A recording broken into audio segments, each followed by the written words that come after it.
Hey there, and welcome to the Free Enterprise weekly race for the first Monday race of 2021. My name is Sheep Launcher. I'm here with Ivalon in the commentary booth with Ground Flyer, our restreamer, and Nth, our tracker. Ivalon, Happy New Year to you. Yeah, Happy New Year, Sheep Launcher. We got ourselves a nice looking boss hunt here today. To lead in this Happy New Year. Yes, this particular flag set is called a Child Scorned, where Rydia, who we are starting with, goes and basically defeats everybody who helped to raise her. There are 5 boss hunts to go: Demas, Ashura, Leviathan, Odin, Bahamut. Plus, there is the liberation of Barren Castle. Doing all of that wins you the game. No Z fight tonight, so Rydia is just taking names and going after everybody who's ever been involved with their life in any way. Yeah, a little bit upsetting that she's got to, kill her own mom, but it happens in the JRPG world.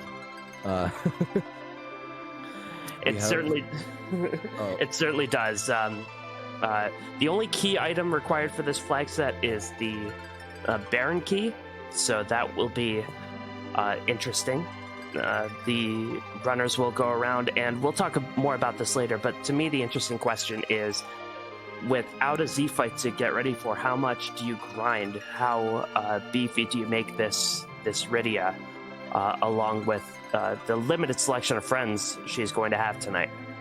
Also, we get to ask the Z question at Barren Castle because there is no Z, so we got to find a way to improvise. That's true. So, as several of our runners are showing us, not all of our characters are going to be available tonight. There is a Rydia to start with, but that's the only one. And other than that, Tella, Edward, Yang, the 2 twins, and Edge are the only characters that have a chance of showing up. Duplicates are available, but other than the initial initial Rydia, I'm sorry, there will be no more summoners here. And I'm glad, for one, that Edge, the putative boyfriend of Rydia, is going to be around to creepily demonstrate his love for her. We certainly would like to find an Edge. We do have C relaxed on, so we should be able to find pretty much any character in any of the locations.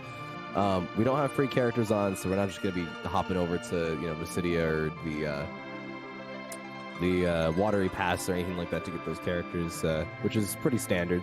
So we're just we're looking to see who our early characters are from Mount Hobbs and things like that, and get a ramshackle party together with hopefully some pretty good members here.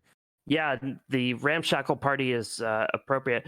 Permajoin is on, so once a party member joins, that's it. They stick around. You can't get rid of them. Both fortunately and unfortunately, it looks like we have a Tella starting with the Baron key. Like, pretty immediately starting with the Baron key. They can do the castle right now if they wanted to. It's not necessarily the best idea with a level 1 Rydia and some of these runners not taking Nutella with them. It looks like Poorly Drawn Beast and Solaris are opting not to grab the old man. So, castle's probably not the best idea to do first things first, but they do have the option to get it done relatively quickly. That's true, and technically, I guess these runners are in go mode. The Baron key, the only key item they actually need. Otherwise, it's a boss hunt. Here's hoping, Ivalon, for some bosses in some rude locations. Package boss, the King Queen Evelyn spot in a non-hook required seed, maybe CPU. Can we hope for too much? I mean, we can hope for a cheeky wyvern at a spot that's normally pretty easy. I don't think we have any of the wyvern or wyvern things on here, so if we had there we go. Wyvern in that first spot, and Baron in. Calling it out here. Possumorpheus heading into the Watery Pass finds a Dragon Whip really early. to make that Rydia into a little a death murder machine, that could certainly help. Yeah, and alternate reality Rydia going after all of the heroes of her story, so to speak. Having a dragon whip kind of feats the little theme we've got going on here. Dragon Whip will certainly be helpful against Bahamut, for sure, if Bahamut shows up in an early location where there aren't many other sources of damage. Yeah, and and on top of that, the Dragon Whip is one of the better weapons in the game as far as melee attack is concerned. I mean, it beats out a couple of the decent, swords that Kane has access to in terms of just raw damage output. The only issue is getting Rydia to the stats to make it very effective. So maybe if we find like a power shirt, maybe a black belt gi or a strength ring, something like that, that could help out a little bit.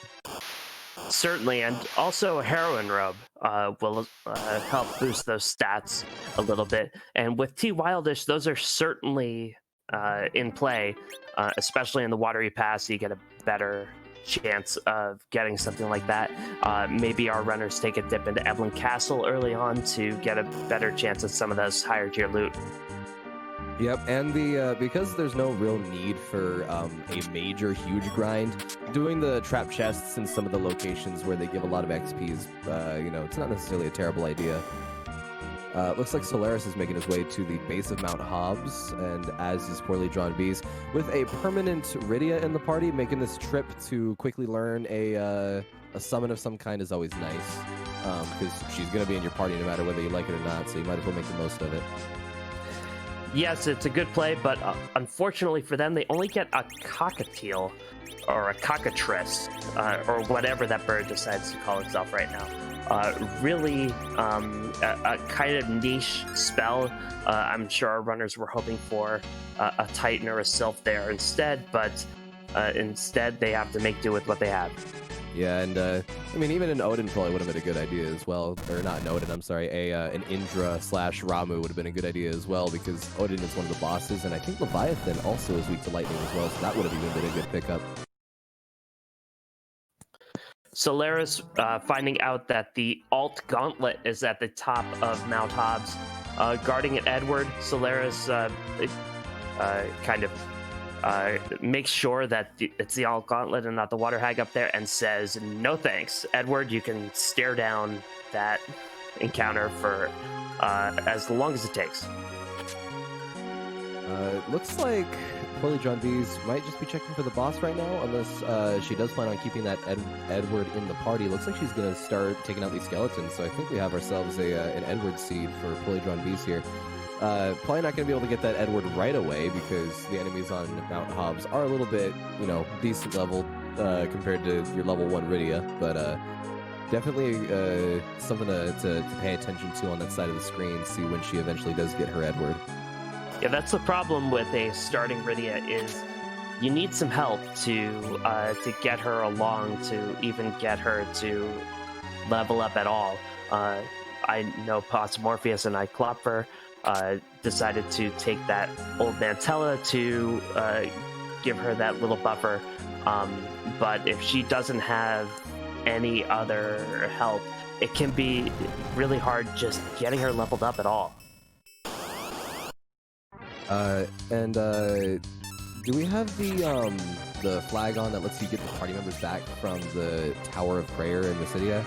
No, the buy flag is on, so not only is it perma join, but once you ditch someone, they go away forever.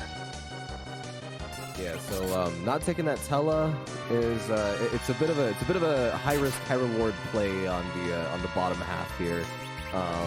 The bottom two runners. Oh, never mind. Looks like Solaris got himself a Tella. He must have restarted to get that, unless he found it somewhere else.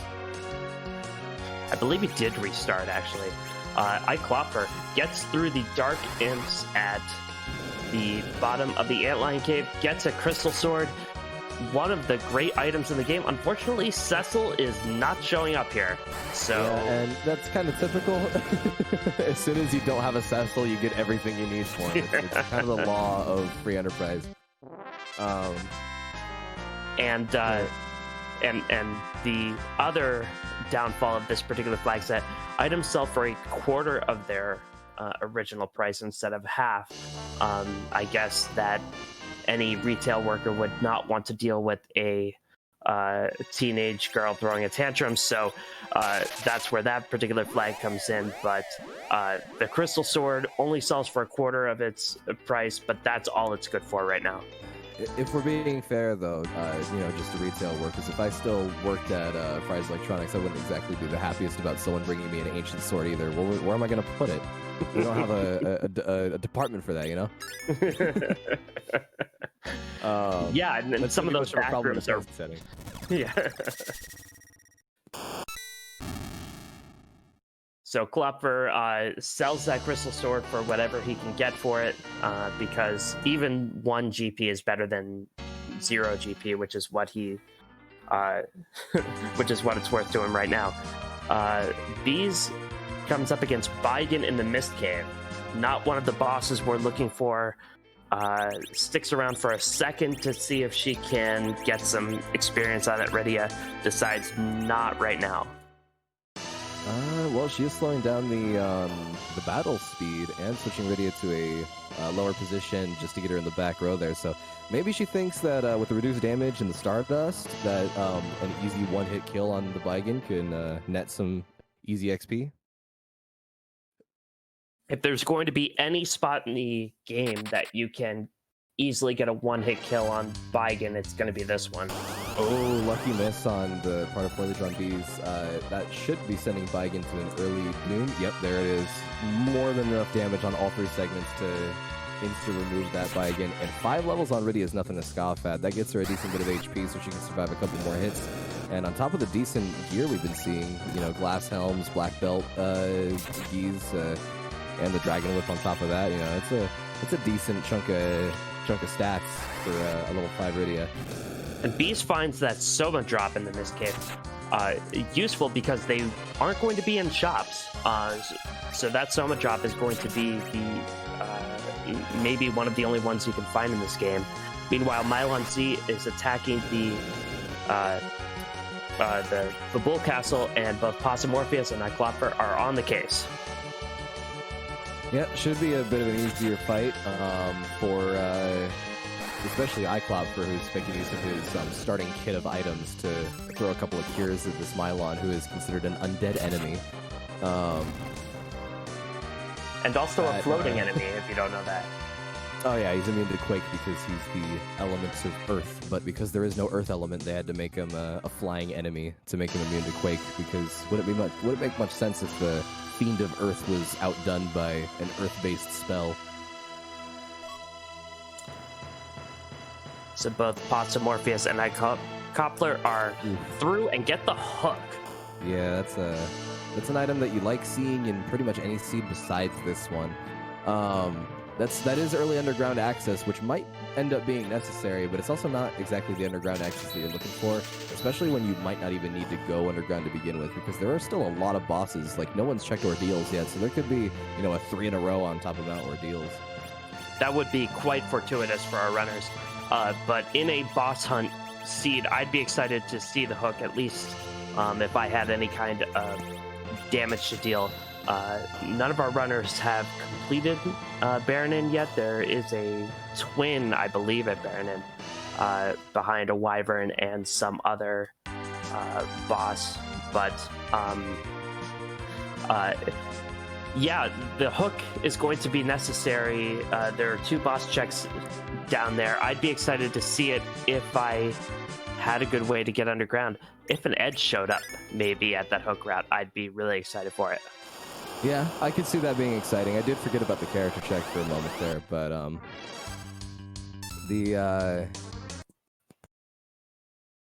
I forgot what I was going to say. The hook. It's the name of the key item I was looking for. I couldn't find it. I found it. It's okay. Brain hurts sometimes, but we get there. Illusions and Thor Rages in Silvera, by the way. Sorry. Yeah, no, you're fine. With a hook, you do end up needing to go to Damsian. It takes a little bit of time, especially when they already did that treasure hunt there. But you get your hovercraft, you have your hook, you're good to go underground. everything that's in the underground area kind of requires that you find an edge down there without doing a lot of preliminary grinding beforehand, because the trap chests there, while they do give good experience on their own, are incredibly high-level mobs for this point in the game with just Iridia and an Edward or Tella, depending on who you are in this run. So that's gonna pose a little bit of a foreboding challenge. Achieving that hook early on is nice, but it's also a little bit difficult to facilitate. Yes, nobody is going to be diving that hook route right away, although Morpheus probably going to be looking for some treasure and doing that character check to see who's down here. Finding a Zeus Gauntlet immediately is a pretty nice piece of equipment for your melee Rydia. If she can equip that. I'm not sure if she can equip that. I think that's an everyone thing, if I'm not mistaken. Would also be very good to find an edge for those Zeus Gauntlets as well, or a Yang for that matter, because we do have a Yang as well. We shouldn't sleep on the Yang. That is true. A nice shop in Eblin. Bacchuses and coffins and tents. So everybody should be saving their pennies for that Eblin shop. Yeah, we're also finding some cat claws there as well, which are Yang's best claw, if I'm not mistaken. That's a decent. That's true. On the attack front, as well as finding some extra arrows for Morpheus's Bodia. Yeah, the cat claws are good for Yang. The fact that we haven't found a Yang, and the fact that cat claws aren't that much better than, say, thunder claws or other claws that you can equip for Yang. I wouldn't be spending my money there on cat claws this early, but definitely good to keep tucked away in the old brain meat. Yeah, the lightning claw is widely called the best claw for good reason. I mean, so much of the cast, and when I say cast, I mean cast of enemies, is weak to lightning, so nice element to have. A lot of the bosses fall to it pretty quickly, so especially with this flag set where we have Leviathan and Odin. Morpheus falling victim to the worst of things in a sparse flag, the empty infirmary. And that is a Porum in the hook route. Oof, yeah. Porum is a good white mage, and she comes in at a higher level than the Rydia that you got in the party, so has a little bit more HP and MP. Levels being low is going to be quite the bit of an issue at this stage in the game, because strength in numbers is kind of what you're looking for right now. So anything that is an easy character to get is one that you're going to want to grab. So this is if this turns out to be a hook route, which is not guaranteed by any means, and our runners are going, I'm fairly certain, going to be trying to exhaust all of their opportunities. But this is a squishy party to head into a hook route, especially one with a lunar sparkle at that Rubicon spot. D-Lunars hit hard there. Pale Dim hits hard there. It's going to... Pogo, Ice Fuse hard. I didn't even want to think of that. I understand. There's only so much misery I can countenance in the new year, but this is one thing where our runners are kind of facing up against it. Like, what other checks can I make? What other maybe J items can I procure before I go dive that hook route? If it does end up being D-Lunars, though, having the Stardusts on hand for people that would otherwise be doing melee damage is pretty nice, because you don't get that nasty bio counter on top of the fire bombs and the Zeus rages and stuff like that came with the starter kit. That's a good bit of damage for the early stage of the fight, but you really do want to find something that'll help out once you run out of those temporary solutions to the permanent problem that is the two undead dragons. Klopfer discovered the hard way that Wyvern is in that first spot at Baron Inn and decides to go for Ordeals instead.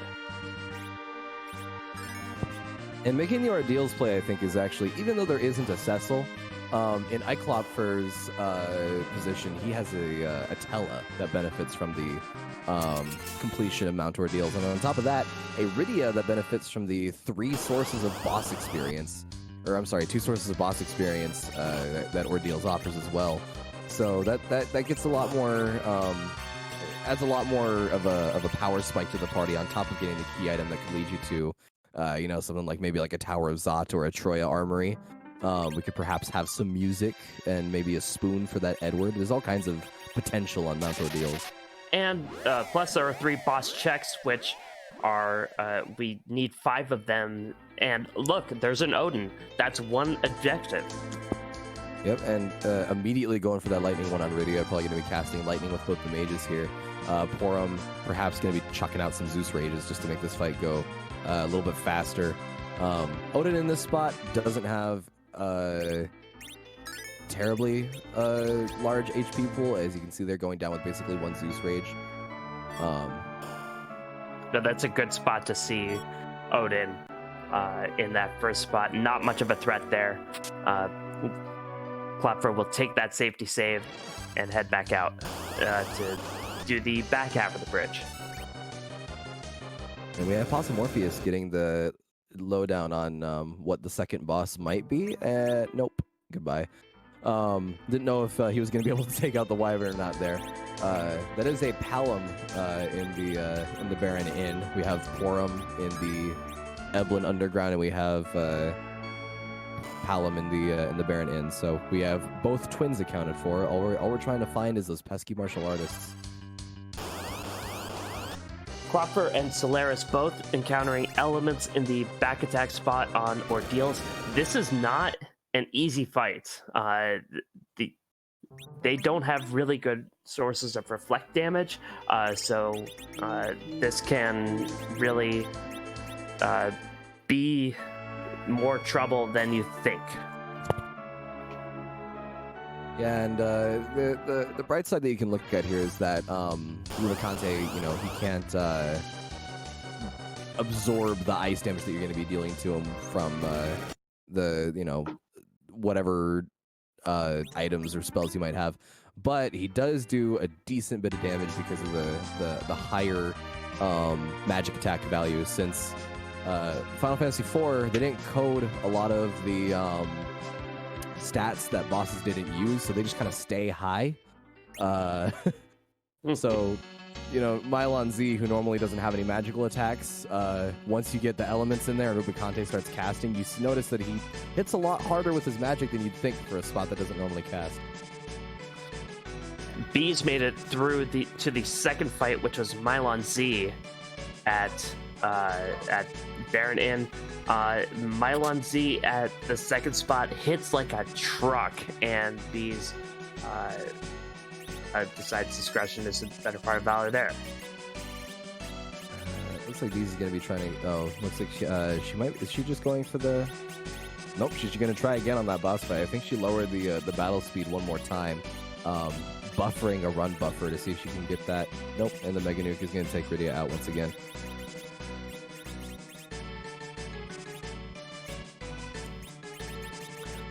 So this seed surprisingly rude to our runners early on. This is a ground flyer special thanks to our restreamer ground flyer for rolling this seed. We got a lot of boss fights to get through, and so far we only have access to a few of them, and Odin is the only one that any of our runners have gotten through so far. Yeah, and the RNG here is not being particularly nice with the difficulty of the bosses that we do have access to, as far as just like easy accessibility, because the Mist Cave had Baigen in it, not too big of an issue unless you just have a level 1 Rydia in your party.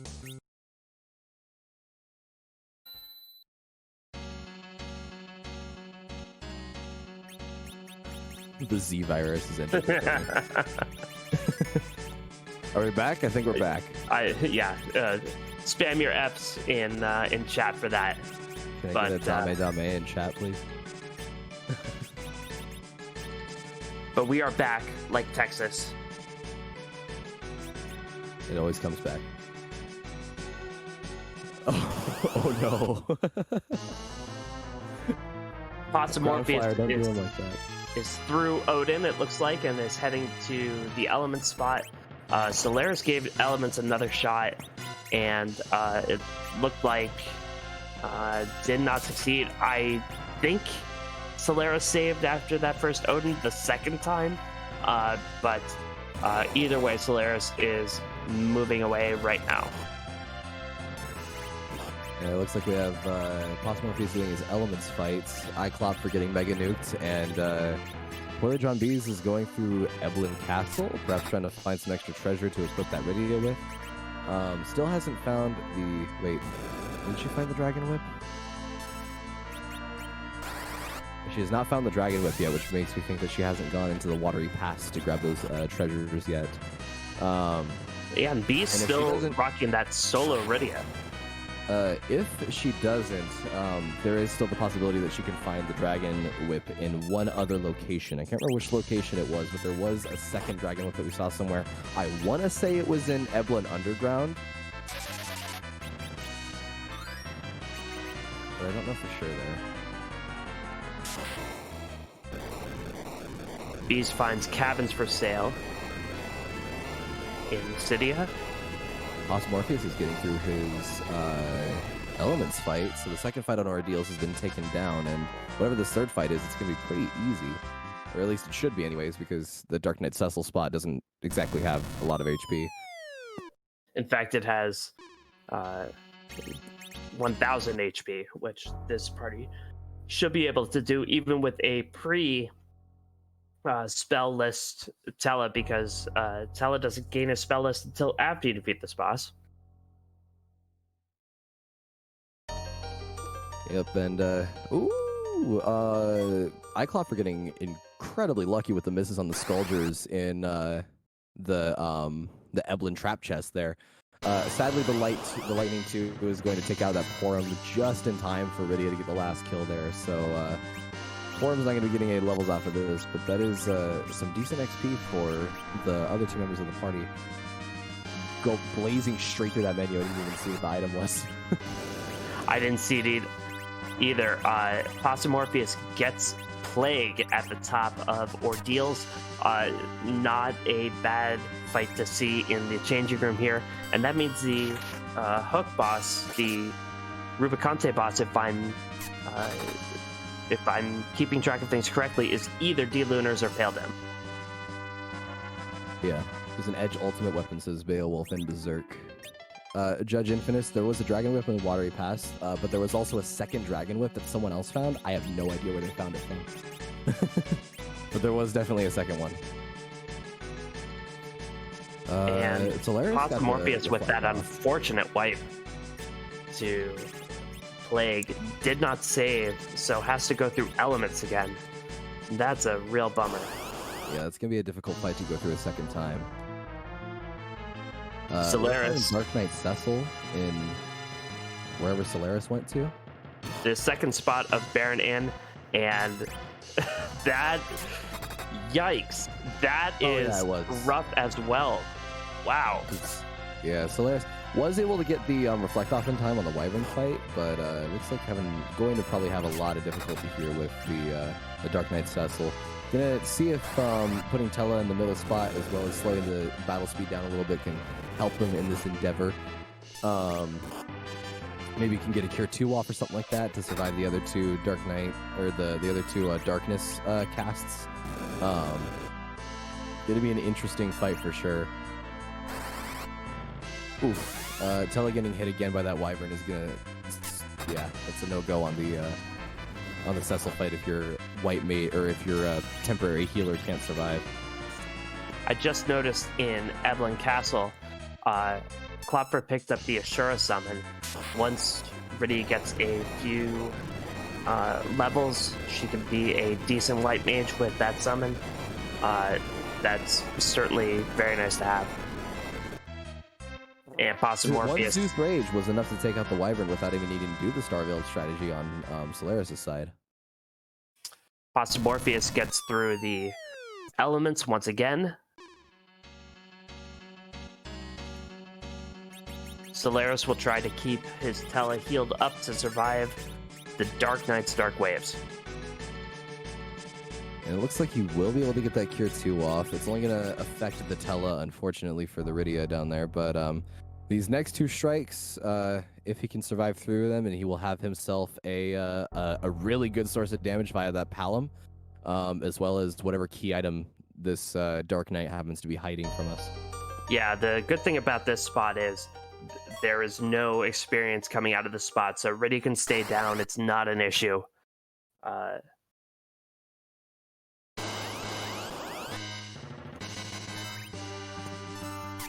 And Solaris survives. Looks like they got the Plague fight happening one more time on Morpheus' side.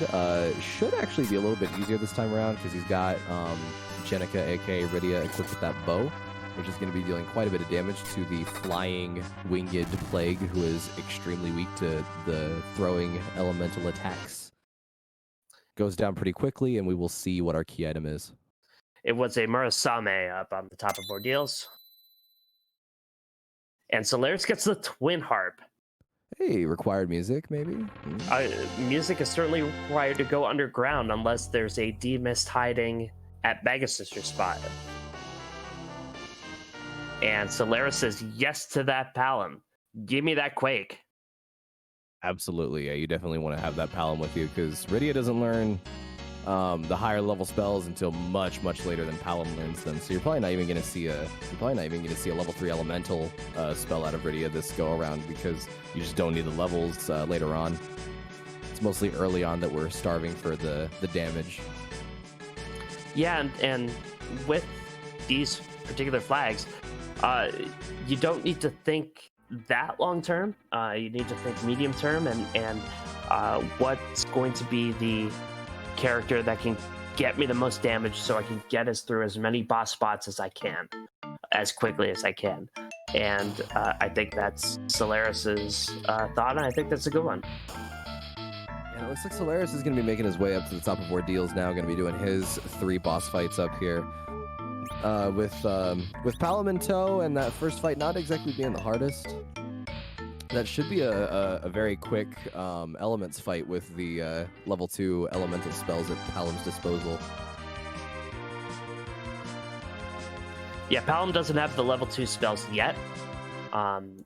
Odin and Solaris has already defeated Odin, but it looks like Solaris is trying to get a random encounter just to get Palom up to that level 2 spell. I mean, that's what I would do.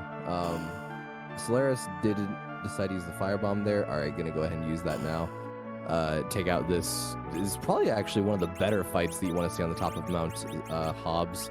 That and Lilith's both give all the zombies, and then the Liliths also give really good experience.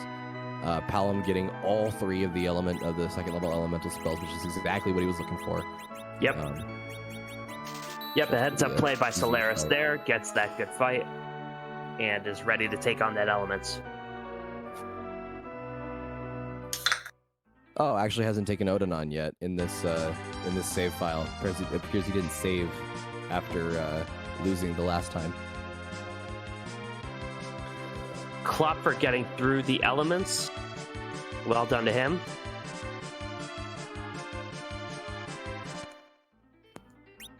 Morpheus looks like he's going to be trying to get himself an edge now that he can reliably clear the alt gauntlet, maybe, or perhaps he has not checked this location yet and is trying to find out exactly what is hiding itself on the top or on the opposite side of Mount Hobbs here. He might be hoping for an edge.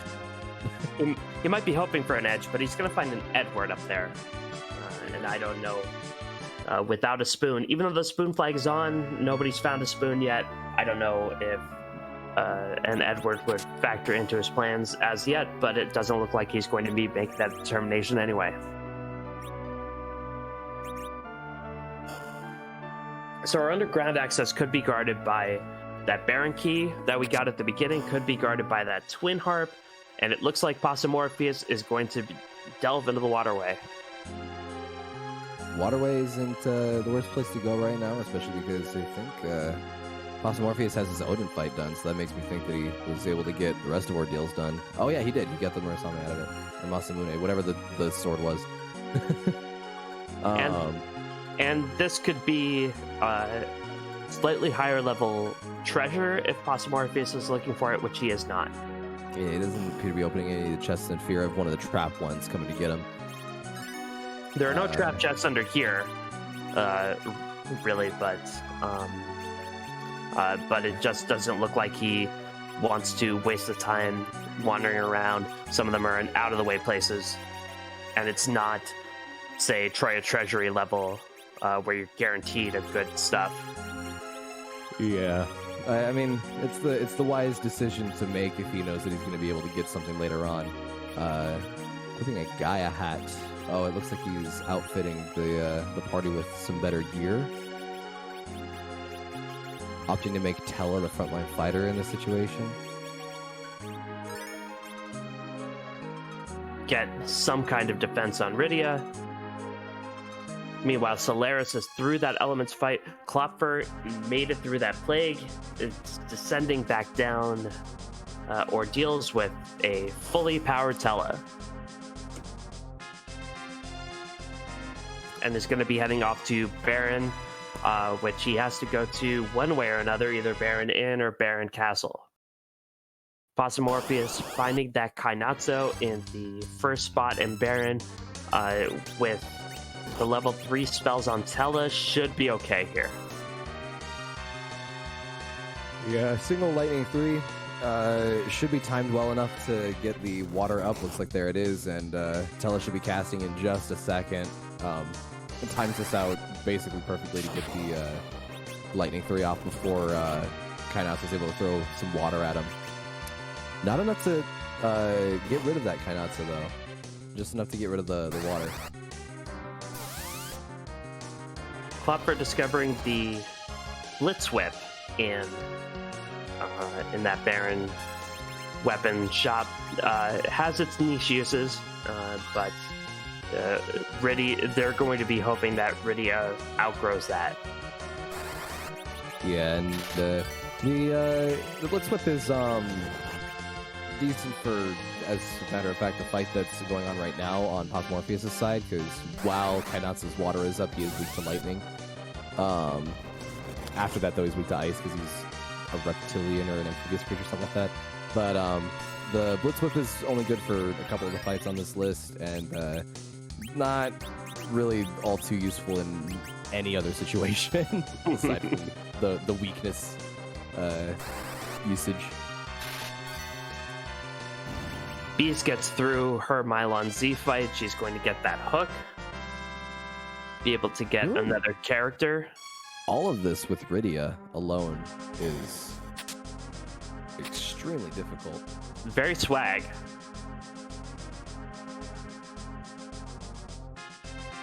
Morpheus makes that turtle soup, decides to loot a little bit, and trying to decide if he should make that safety save or not. How many times, Evelyn, have you done that dance of trying to decide if you should do that save? Well, the amount of times that I go to Baron Castle is actually quite low.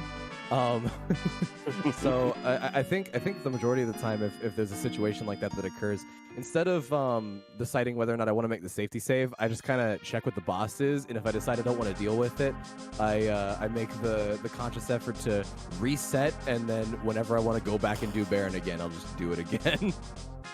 Because going all the way back to the save point tends to take a lot of time. It sure does. Morpheus makes the use of Cecil's Room as a free heal.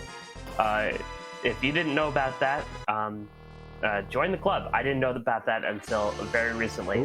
Morpheus has. Who's buttery kicking the night? Light. It's Barbaricha or Valvalis. Give me a head with hair. And Val with this party is going to be rough. Yeah, there's no auto hit abilities that Morpheus has access to, and the magical accuracy on Valvalis is actually quite low. just because of her increased evasion stat and just increased stats in general while she's in the tornado. So this fight's definitely going to suck like a lot. Yeah, the physical damage here isn't the worst you could get, but when Val is doing weeks against only 2 people, any physical damage is going to one-shot a party member, and possible if he resets and is going to reconsider things. I use the exit spell, but you can't use the exit spell when you're inside of the barren waterway, so I'm gonna try to find a save that has him outside of the waterway to avoid him making the trek all the way back out. Yeah, Val at that spot is doable. Not with this party, not at this time.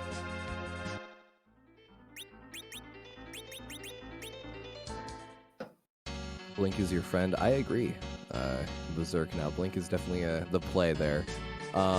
Didn't really have much time in that particular fight to cast Blink with the Tella. I don't even know if this... I'm pretty sure Tella gets Blink. He gets a lot of really good utility spells once he powers up. I wouldn't be surprised if Blink was on that list. Tella actually starts with Blink. It's part of what makes him so valuable in the early game. Oh, he starts with it? Oh, that's nuts. Goes to show you how much I don't use Tella. I should start using him more often because I know he's good. I just don't like him. Which is a very minority opinion, I'm aware, but... Klopfer and Solaris getting the bad news of this Val.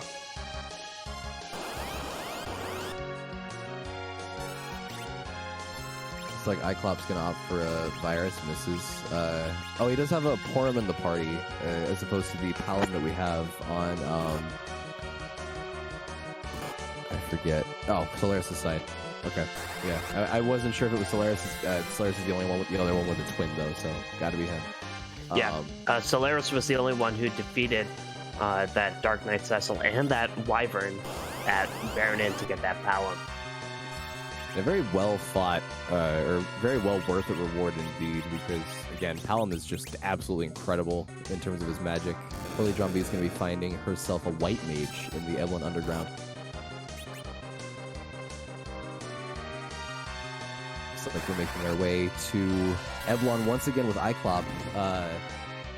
Is he going to be making his way underground once more? Looks like he is. Could have maybe gone for the trap chests, but it appears he's going to make his way once more into the underground area.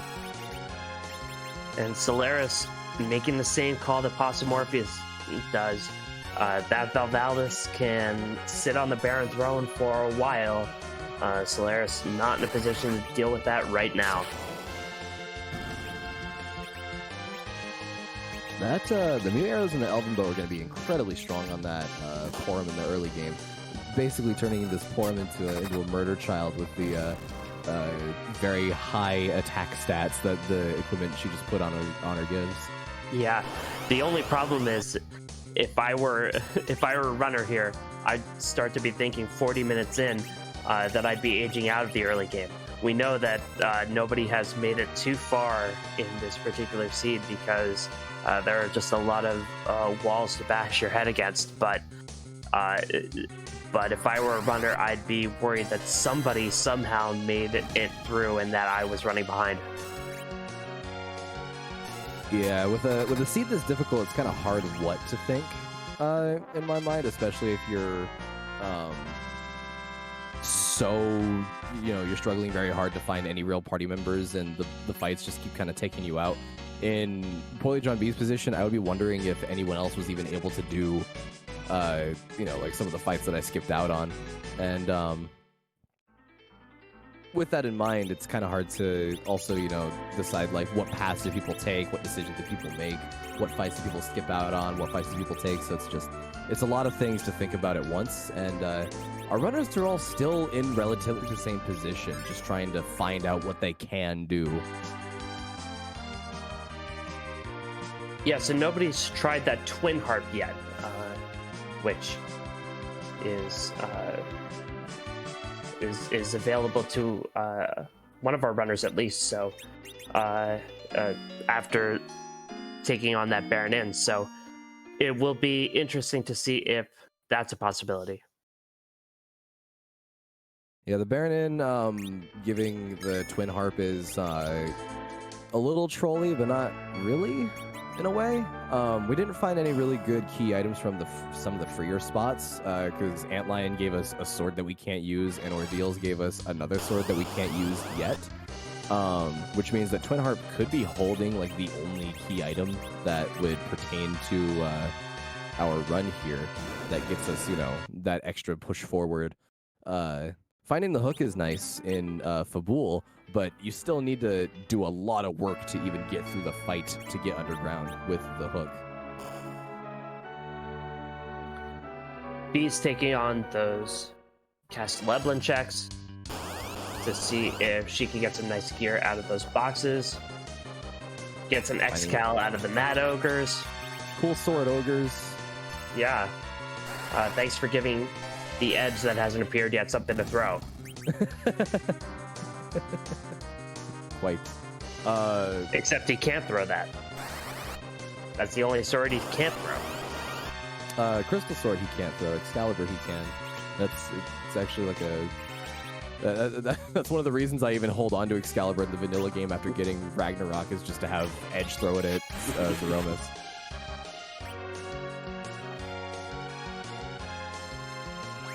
Ooh, 2 people dropping on Morpheus' side. He is able to get the Edward back up, but Edward's not going to be able to hide in time for that third Dark Knight. Yeah, Morpheus trying to do hide strats on that Dark Knight. Would have been better off trying to get that Cure 2 off on Tella and just have the famous tank Tella take care of that Dark Knight. Oh yeah, when I think of Tella, I immediately think, man, I'm going to have this guy take so many hits for me. That's what you got to do in this one.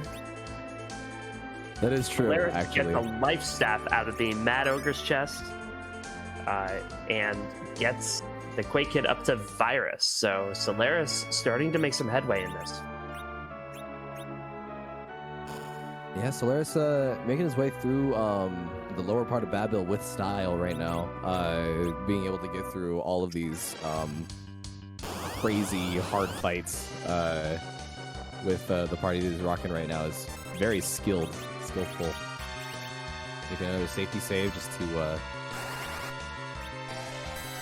make sure that he doesn't have to do that over again.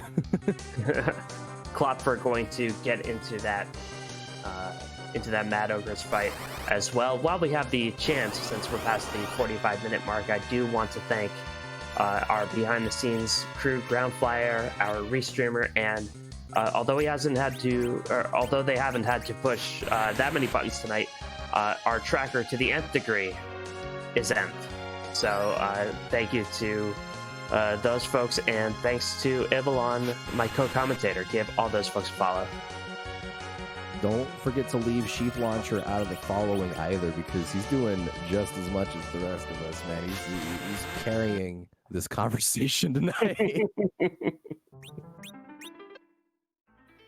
Solaris gets into the King Queen Evelyn fight, and as typical for a seed that's all about a little girl's spiting of her parents, she just wants to play with her dolls and just wants to throw them away, and the Cal branded dolls are the first fight in the hook route. This is going. All of these fights have been very thematic so far. All of the required fights, at least, I should say. Like Dark Knight, Cecil being at the Baron Inn. We have a question in chat whether Star Veils are available. Not yet. Star Veils are available on this flag set. The only shop that has access to them so far, the Evelyn shop, have Bacchuses and Coffins instead. So no Star Veils yet. There was a better kit in the beginning, so everybody has at least a couple, but that's it. We do have the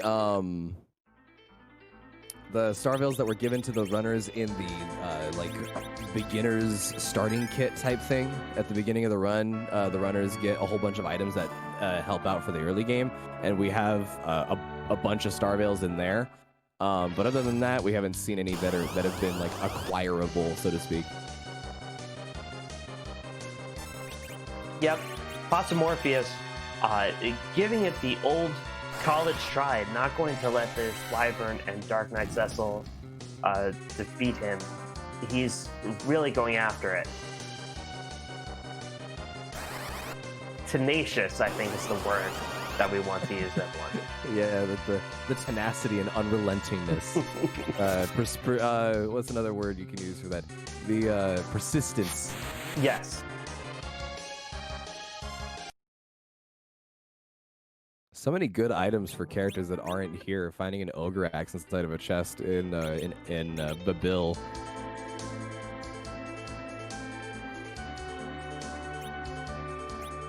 I don't even know if an ogre axe is throwable. Do you, Evelyn? The ogre axe? I don't know. I know that the one-handed axes are throwable. If the ogre axe is one-handed, then that one should be throwable. I know that the poison and rune axes are not, though. I doubt the ogre axe is throwable, but I was just throwing that out there.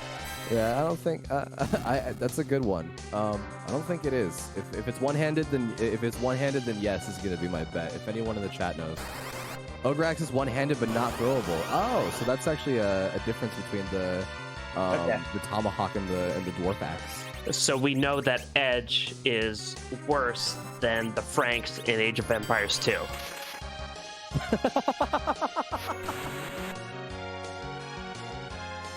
Talking about Dart? Yes. Yeah, we were talking about Dart.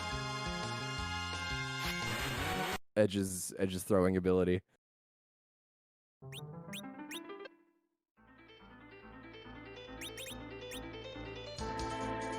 Oh yeah, no. The dwarf axe is a back row weapon because it gets thrown when you attack with it. But we were speaking specifically about Edge's Dart command. And we were talking about ogre axes as well. But Klopfer gets through the dolls, and now has a sparkle to deal with.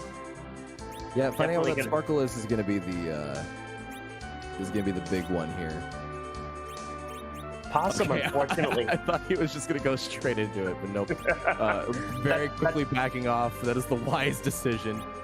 The game wants us to believe that everybody is going to go right into that. The game makes the characters take a step forward, and then everybody backs off. Hela, against his will, moves forward one step and then quickly says, "Why did I do that?" and runs away. Yeah, they do the hokey pokey, and then they turn themselves right around to this safe room, hopefully, and that's D-Lunars. I mean, we did already see the other easy fight, which is Plague on Mount Ordeals, so we weren't going to find anything exactly friendly in the underground passage here.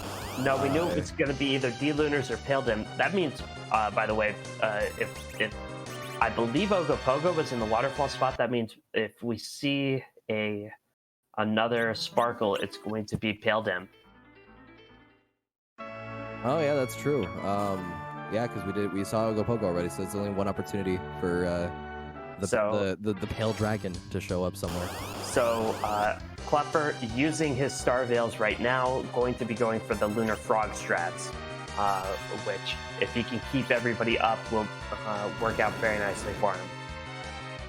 And Lunar Frog strats, just in case anyone in chat is wondering, is the D-Lunars normally are immune to the frog status, because they have the boss bit, but for some reason, whenever you decide to cast wall on somebody, when they cast, when you cast wall on somebody and they use their breath attack like you just saw, they overwrite that immunity because it's not being done to them via a spell, which is the weirdest exception to make for that. But because the breath is not a spell, they don't have immunity to it. So yeah, that's how that one works. It's a weird glitch, but it's a good exploit. So because they're frogs, they can't cast anything except for Toad, but the D-Lunars never cast Toad. So they just throw viruses at you to no avail while you beat on them senselessly with your whatever you feel like. Yeah, I believe everybody knows that frogs are not able to cast magic spells except to turn themselves not into a frog. Pretty sure that's how it works. Yeah. That's the same in real life as well. So Yes. be careful if you go into any swamps. Yes. Because they will try to turn you into frogs. It's actually how a lot of people go missing. Solaris, meanwhile, doing the alternate egg grind, which is turn on random encounters just before the King Queen Emblem spot and hope that you get a green dragon egg. Yeah, finding a green dragon egg here in Babil isn't necessarily like the hardest thing in the world because the green dragon fight is a little bit more common here than it is in the underworld, overworld. Not sure how you would say that. Just the underground area in general. It's still It's not a common fight by any stretch of the imagination, but it is more common than it would be underground normally. And at 54 minutes, Klopfer is our first restream runner underground. Well done to Klopfer. Yeah, very good execution of the Lunar Frog strats, and then just kind of either holding down that attack button or using some very high level magic spells to get rid of those guys. We're gonna be getting ourselves the Falcon and finding out what awaits us down here in the depths. Yeah, just a quick reminder, there are 19 entrants in total for this particular community race. These 4 on screen are racing against them and each other. But if this looks like fun to you, this is available to everyone to race, no matter what your ability level. They even let me in. So definitely stop on by for a community race and join us for a whole lot of fun. These community races happen every Monday and Friday with the Legacy streams happening on Saturdays. So lots of free enterprise to be had throughout the week for people that are interested in this game. It's very nice, nicely put together randomizer. We're about to find out what the job dwarf is. He's a farmer. He's a. Is this even randomized? Is this even randomized? Ground Flyer, did you randomize this? Is he a farmer normally? I'm missing the... Yes, he is a farmer in the vanilla game. That's... What?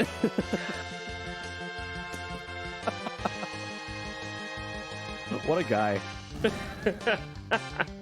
Meanwhile, Possumorpheus gets the hide strat off, and Possumorpheus is finally through that Baronet. On that note, I need just a second to go do something very quickly. I'll be back in just a second.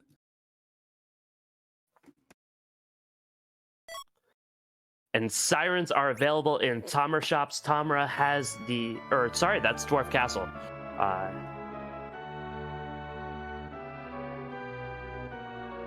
Bees up on Ordeals, got her Masamune, about to fight this plague spot.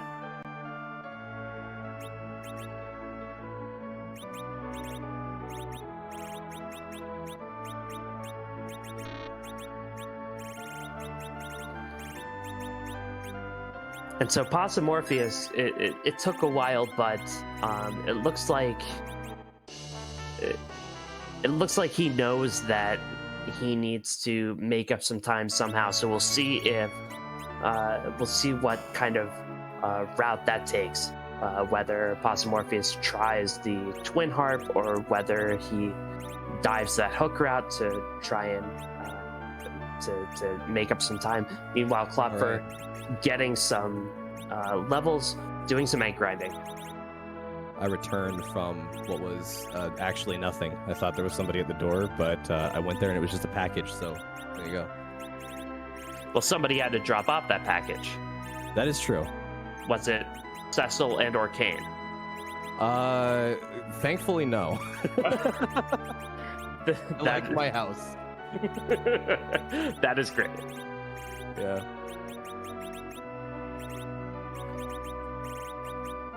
Yeah, Morpheus made it through that Baron Inn while you were gone. Solaris is diving these dolls. Ooh, a nice curse string for Klopfer.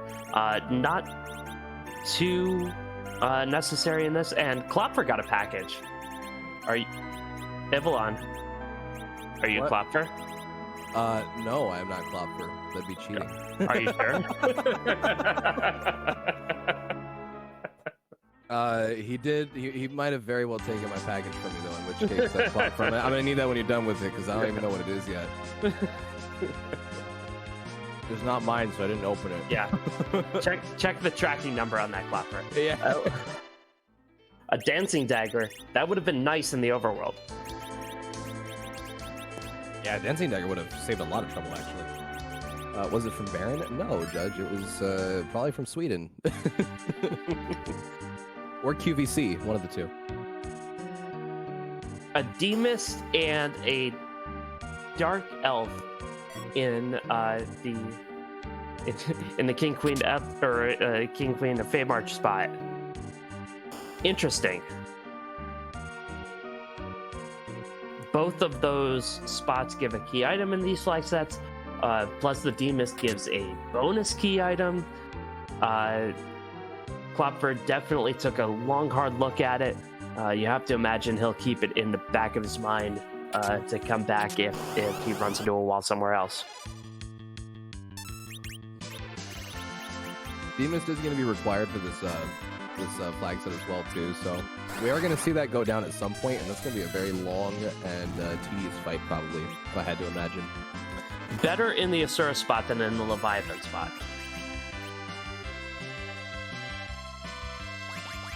Yes, it is a very good thing that we have a Palom Judge, because this would be probably absolutely undoable without one. And by the way, thanks to Jay Brunter, an all-around good guy. I raced against him in Highway to the Dream Zone. He's the one who suggested this particular flag set. You can do that too. It's really easy and fun to suggest a flag set. Maybe they'll accept yours, and you can subject runners to the headaches that you want them to. Might even see a Cataseed out of season. Although I don't know if we have the do we do Cataseeds often, or is that like a every once in a while thing when people really feel like challenging themselves? You see it more often in like the Sunday Slapdash. Those can really be attrition. But Scala bringing up a good point that I neglected. It's not like you can just suggest a flag set and it automatically gets drafted. All the flag sets are subject to admin review. But seriously, give it a try. They might accept it. Admins might be asleep. Also, admins might be a little sadistic that day. You never know.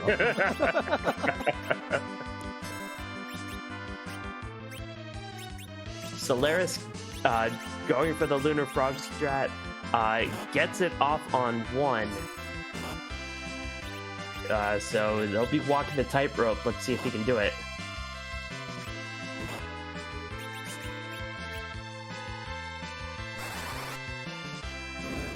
Let's get Palom back up.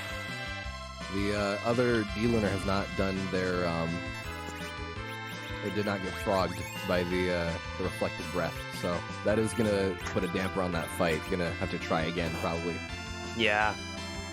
So the suggestion from chat, and I can't remember the correct way to do this. If you get one frog and one D-Lunar, is which one do you hit? Do you try and get down the D-Lunar that's still sentient and try to make sure that the other one is free, or do you hit the frog and just try to make sure that there's only one enemy left on the screen? Chat suggesting Jeebus, who is a very good runner of this game, suggesting that it's the latter, that you punch the frog, try and make sure that there's one enemy left on the screen.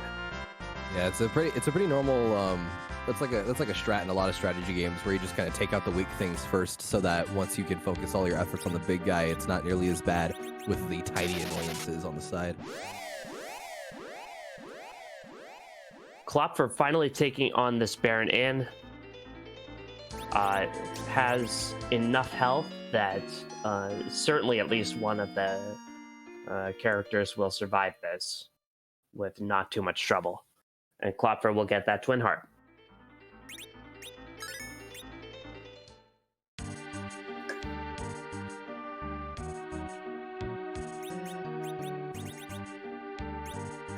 Is Klopfer going to be taking the Twin Heart path, though, is another question entirely. I would, just because, you know, it's an easier to get key item and it helps give me a bit of a buffer for the underground battles, but we don't know what he's gonna do yet. And you're on stream, you know? Be a legend. Yeah, champion of the people, you know? Solaris trying that D-Lunar fight again, gets both frogs, although Rydia is a little confused froggy, should be able to... Charmed. Silenced. Yep. Should be able to get through the rest of this fight, no problem. Yeah, and she's hitting herself. That's not a good day for Frog Rydia. Yeah. You know, hitting yourself at the expense of an older sibling is one of the traumas of childhood. Stop hitting yourself. Stop hitting yourself. Stop hitting yourself. We do have a lot of different fights going on at once over here. iClock is the only restreamer that has the underground access right now. Slayer's going to be following closely behind. I think that depending on how Poorly Drawn Bees' side of things goes, we might be seeing a bit of a deviation in routing, perhaps. There's already been a little bit of deviation. Everyone kind of came together to get the hook, and now we're sort of spread out again because some people are opting to wait on the hook fight. Bees making use of the Baron Castle treasury, gets that Silk Web. The Baron Castle treasury is kind of a junior Troya treasury in that it's slightly higher weighted than regular treasure, but not too many people think of it as a really good place to loot. But you get some dense, really high level stuff there. Yeah, the Baron Castle treasury can come in clutch every once in a while with a really good item that you probably wouldn't even have found anywhere else. It's only sometimes, but it still happens. Morpheus, by the way, using that cockatrice summon. We said earlier it was for some niche applications. One of the niches is getting rid of some Mad Ogres that you don't want around anymore. Cockatrice does 1 damage and it casts Stone on them, which instantly kills them. So, Morpheus, good game knowledge, making use of that. And Solaris is through to the underground. Cycloper is using some of the sirens that he got to get some easy egg levels out. He'll be getting some good spells on all of his mages. Yep, which at this point is the entirety of his party. Sirens available in Dwarf Castle. Klopfer doing a little bit of grinding. We said at the beginning, there's no Z fight in this, so you don't want to overlevel too much, but you have to level enough to deal with any of the boss fights you may encounter in your regular routing, because this is such a boss hunt and we have so many left to go. We know Demas is in the Ashura spot. We haven't seen Ashura, we haven't seen Leviathan at all, or Bahamut. And there's Ashura, the first spot in Dwarf Castle. Oh wow, I'm behind you by quite some time. I did not see that yet. Let me hop back in there. Yep, the doll spot has Ashura. All right, we're all caught up, chat. There you go. Ashura, at this spot, you can take your time to set up for her, but she's not especially fun in the doll spot. She's not especially fun in any spot, if we're being honest, but the doll spot is probably one of the worst spots.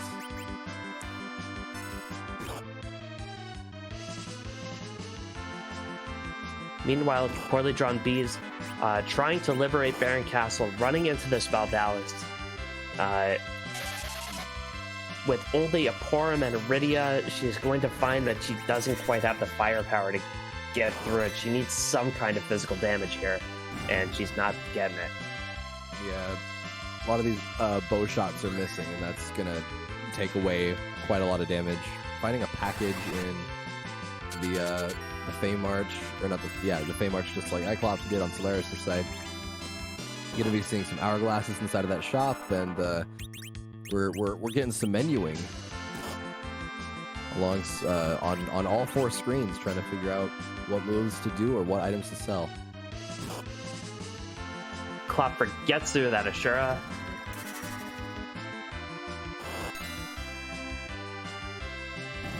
That is a hefty bit of experience from the doll spot, and the gold spot is no slouch either when it comes to the XP. So, but it's a CPU fight. Thankfully, Golbez has significantly less HP from the dolls because he is only one man. That's a Yang, which is a very good party member to see. Don't know if we want to give up on the edge just yet.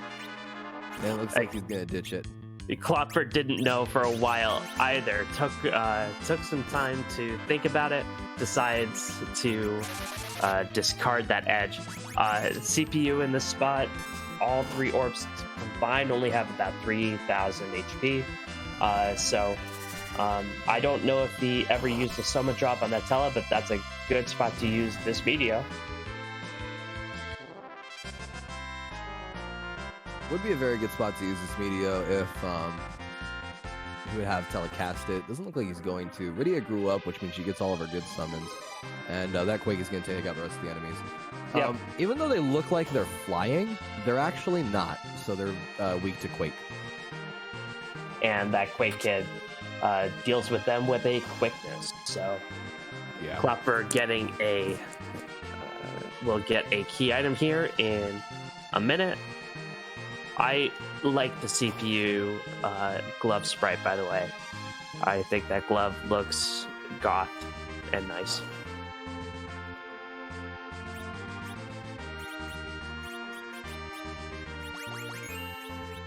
I do like that. I do like the small details in this randomizer where things like that glove. Golbez's hand takes the colored palette of whatever boss was in its spot previously. It's really cool.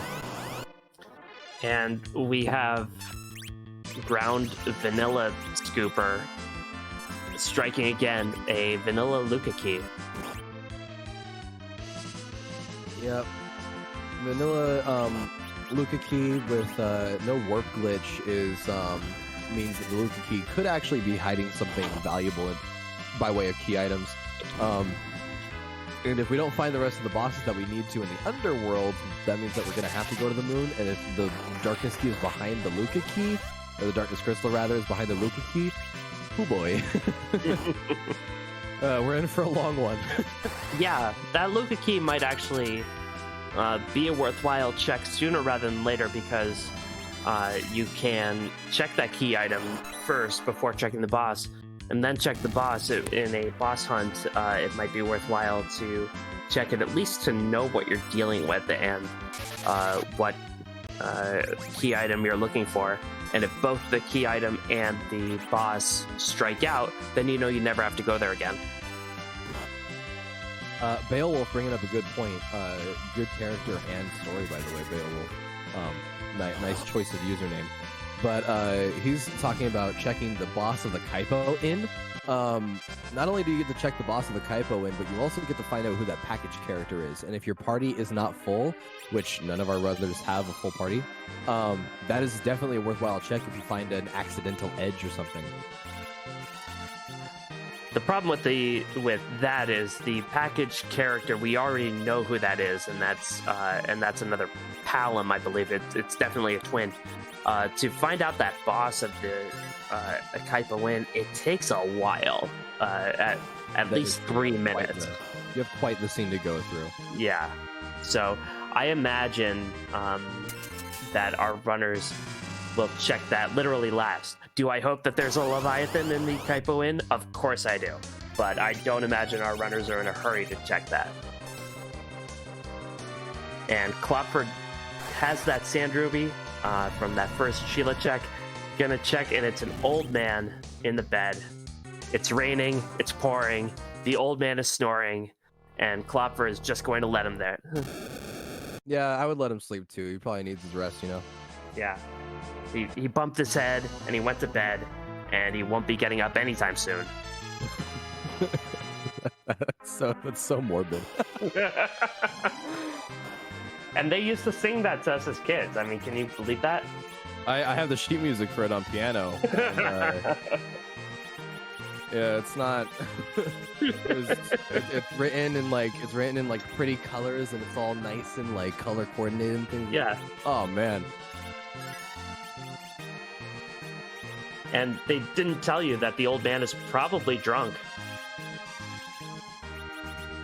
But Klopfer is going to be the hero of the people. Klopfer going to the harp check.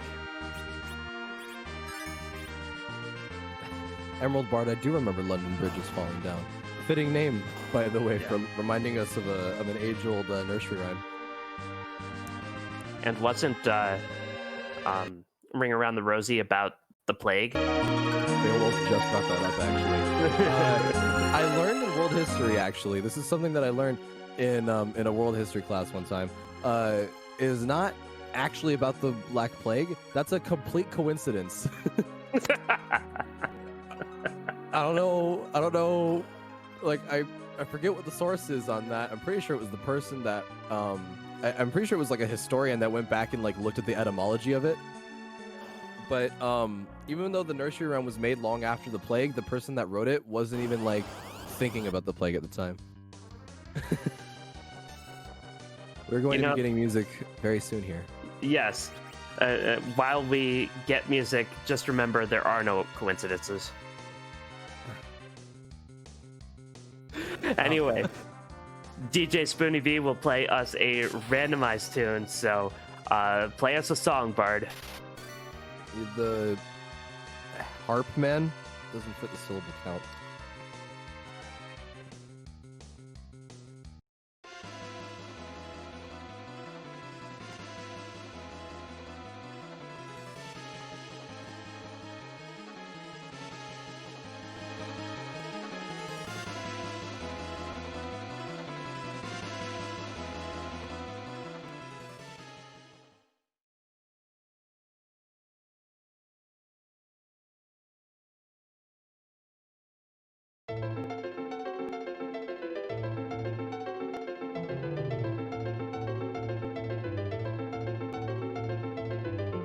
Yeah, dude.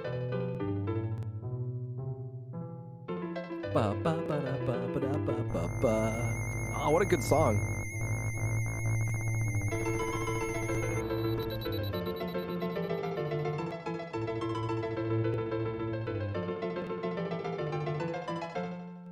So we're gonna get some music from a different part of the music for whatever this fight happens to be. And it looks like it's the Baron Guards. Oh, wait. Nope, it's the Kaipo Guards. Oh well.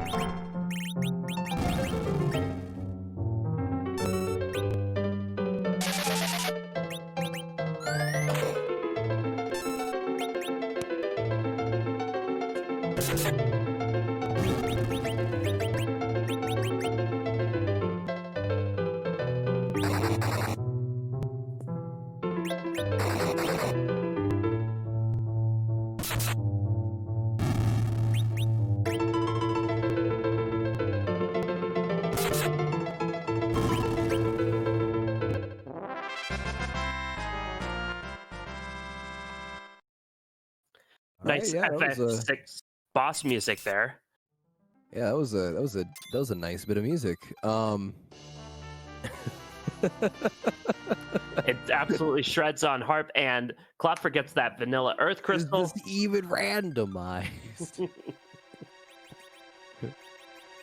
Meanwhile, Bees showed us that the throne in Baron contains the basement throne contains a Rubicon, which is not fun at that spot at all. So Klopfer certainly has a good advantage. I imagine we'll go right to check that Earth Crystal, a couple more character checks, a key item check, and 2 more boss checks.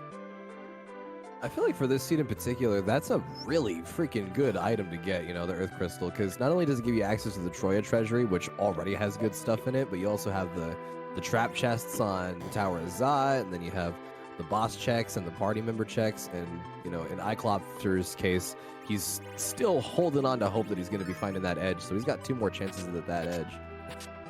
All right, it's time to rate that treasury. Everyone's favorite game, Protect Ring, already good. And the Protect Ring was about the only good thing in there, so I give that treasury a 6.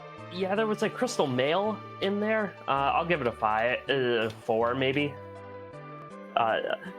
When your best edge weapon's in there, when you're still hoping for an edge or a middle sword and a short sword, I am a big fan of the Protect Ring, though. Status immunity to pretty much everything under the sun is a very solid accessory for someone that you want to keep alive. So, Pasta Morpheus, meanwhile, gets through those D-Lunars while about to head underground. I know he's not used to many seeds where he gets underground for the first time at 119, but he is there. Solaris defeated the bosses of the Dwarf Castle, got that Luca key, defeated that Ashura, and is now doing a little bit of a grind. And yes, poorly drawn Commander beat. Leonhardt. It is a good ring for someone you want to protect. Poorly drawn bees trying to make it through this Baron Inn. I'm sure she knows that this Dark Knight Cecil is free if you can hang on, but is going to attack him anyway, try to get him down, maybe?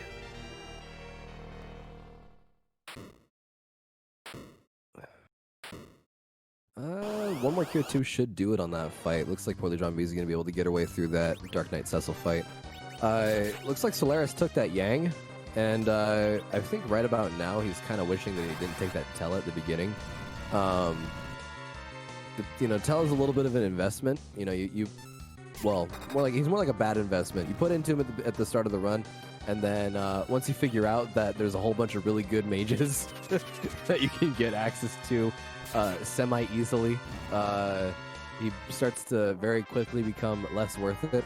However, I will admit, the Blink did save him during a couple of fights, as well as having a wall for the D-Lunars that he was able to reliably cast. Those were 2 really good implementations of the Tella. Klopfer encountering Vanilla Magus Sisters at the top of the tower. Solaris, in keeping that, Yang did pop a few eggs for him, and that Yang is now suddenly a little tanky at around 2,500 HP. Yeah, and 2,500 HP is around the HP value that you want characters to be at normally for a Z fight, but Yang being a monk, and we find an edge on Tower of Zot that's so good. But Yang being an Yang being an edge, that makes sense. Yang being a monk has a much higher HP pool than anyone else in the cast. Next to only Sid, I think, rivals his HP values. Klopfer was keeping that spot open for Edge, and Edge will take a couple of Murasames. Yeah, that Edge is going to be a little bit slower than the average ninja, but after equipping some other pieces of gear, speed doesn't necessarily really matter for him after a certain amount of pieces of equipment get put on him there. The ninja garb is going to offset some of that negative agility from the Murasames, and then the other stats that he gets make it way worth it. Klopfer encounters the water hag at the top of the tower. This looks like utterly good news for him. Not only does he get an edge, he gets a free boss at the top. The Mega Sisters weren't that difficult getting up here, and he gets a key item out of it. Klopfer has to be really happy with the position he finds himself in now. Yeah, I would definitely be very happy with the situation that I'm in terms of Klopfer's side of things, because that edge has the potential to carry him through pretty much the rest of the game. And if need be, he's got Palom and Rydia there for some higher level magic damage as well. But you don't really need that with a double Murasame edge after a certain amount of levels have been gained.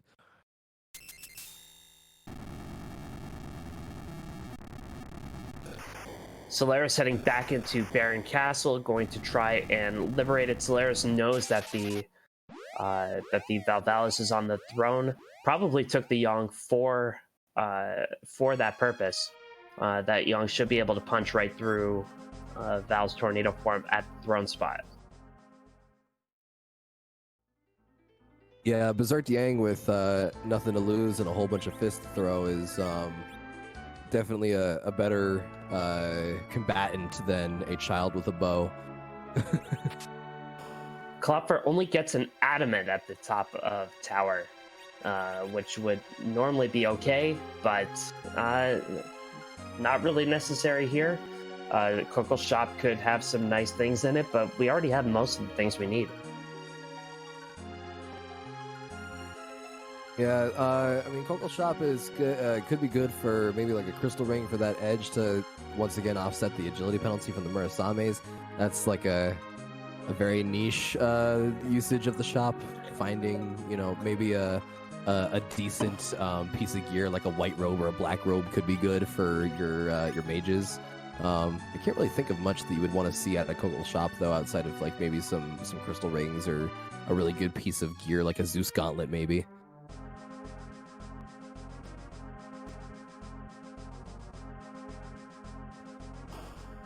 He's in this Dark Knight Cecil fight, still trying to keep both characters alive, even though there's no experience from the spot.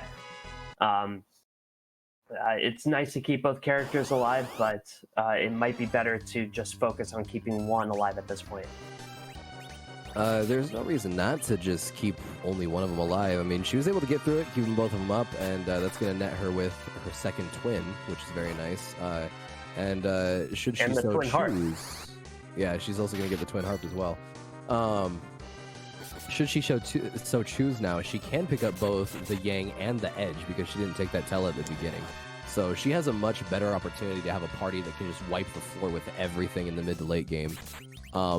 We still have no idea where the Darkness Crystal is, or even if the Darkness Crystal is going to be required either. So I would say that even though she hasn't made her way through the underground yet, she still has a pretty big shoe in this race if a couple more things go her way. Yeah, and I was going to say the thing I've admired about Beeze's playstyle is she hasn't been afraid of anything. She's gone after, at least poked her head in to see what she could do. She was the only one to give us that ruby check at the Odin throne. She's at least stuck her neck out for a lot of things, so that kind of fearlessness is going to serve her well in a race where there are no finishers yet. Yeah, and I mean, we're almost an hour and a half in, and I would, wager that some people still haven't even made it underground yet. Just based off of the fact that, they're trying to clear out the overworld first as well, kind of like what Bees is doing herself. So the strats that we have right here are, all of them are perfectly valid, especially because we still don't have a lot of our objectives completed yet. So there's plenty of room for error here, and there's plenty of room to make up for lost time. And Solaris gets through that Valvalis. Solaris is going to be the first to liberate Baron Castle, although Klopfer is right on his heels.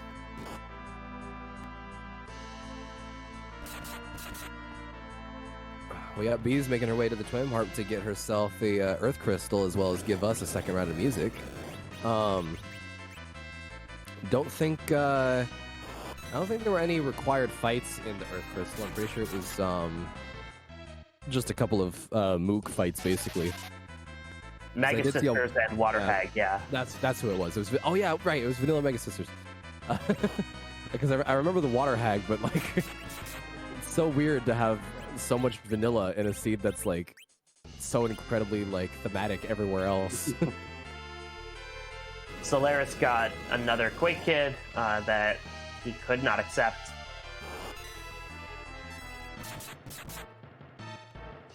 Solaris has also liberated Baron Castle and gotten himself a tower key.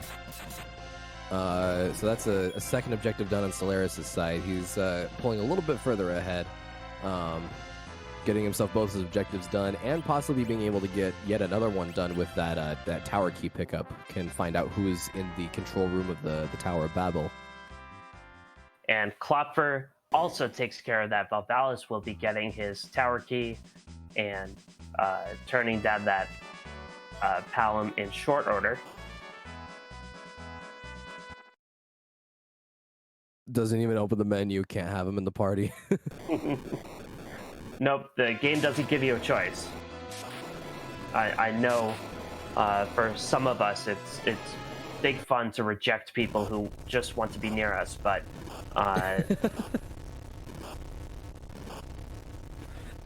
but in this case, yeah, Klopfer has his party of 5. He's very happy with that edge, I'm sure, and even if he wanted a Quake Kid, can't have him. Perma Joint says no.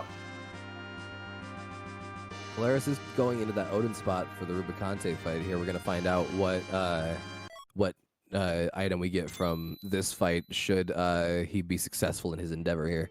Yeah, that glare. Dealing maximum damage to Tella. Oh, just cash quad 9. That's fine. That's fine. That's fine. It's just a flesh wound. Hey, he's an old man. He'll rest it off. He'll get some sleep. He'll be up and kicking in no time. Yeah. And it looks like Klopfer is going to be doing the same thing. Checking out that Odin Throne. Going to be answering the question, is it leg? With the answer, it is. Oh, well, Solaris is responding with a max damage attack of his own, hitting Rubicante with that Ice 3 for some big numbies.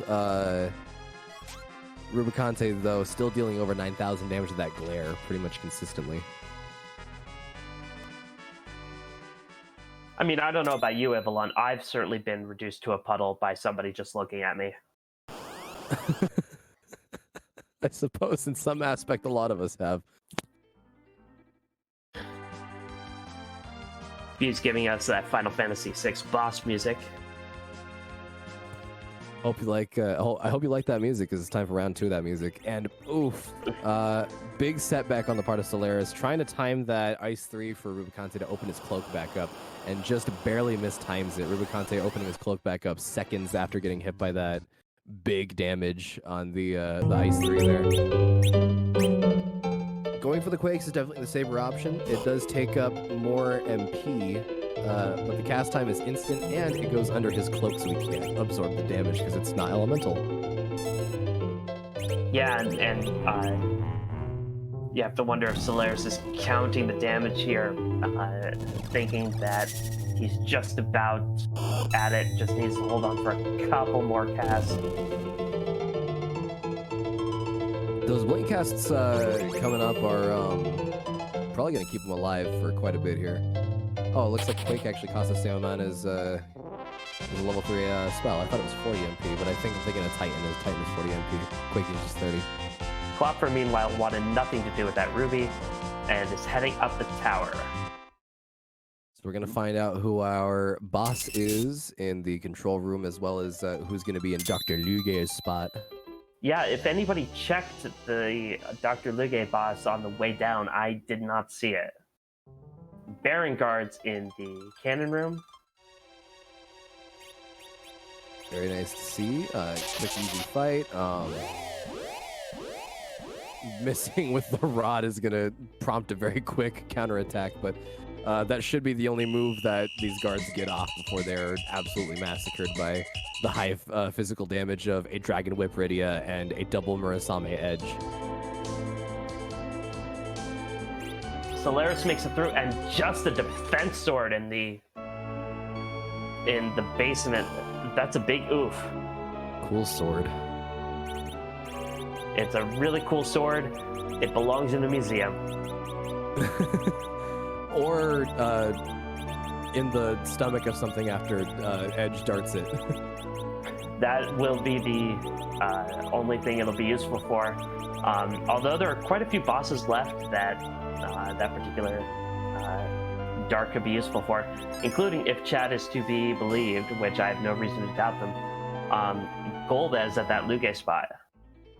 Yeah, Golbez at the Luge spot is it's a longer fight, especially because in that Luge spot you have like 2 fights worth of HP, but it's on one dude, so it's a decent chunk of change as far as that HP is concerned. The fight itself is gonna take a while. It shouldn't be too terribly hard, especially if you can get some good reflect casts in. The level 3 spells won't be dealing any damage, so that'll be nice. Yeah, the Dr. Luge spot. Status effects. The Dr. Luge spot has a lot of HP, not a ton of either magic attack or physical attack. And since Golbez only does magic attack, we only care about that particular aspect of it, but it's certainly manageable. Morpheus goes in with 2 people down already. Clopford going in with everybody in some kind of status effect, both of which are very effective strats against Golbez. Yep, and the reason that you want to keep people on those status effects is so that when Golbez's Shadow Dragon comes out, nobody's paralyzed, so you can kind of keep the actions queued and ready to pick people up once the dragon's done doing his thing.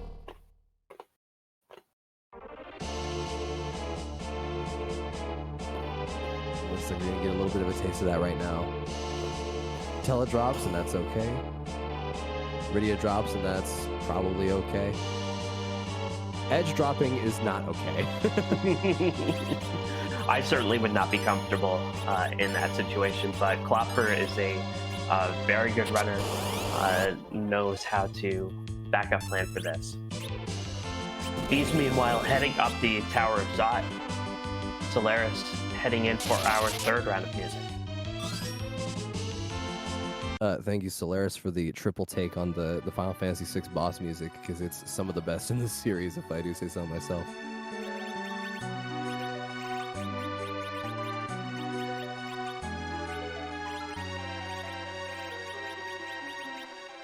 Taking the gauntlet, or taking the claws off of Yang for some reason. I don't think I understand that.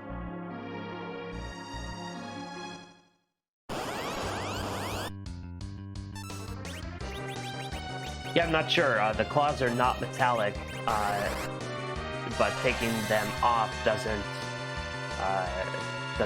make him suddenly metallic. But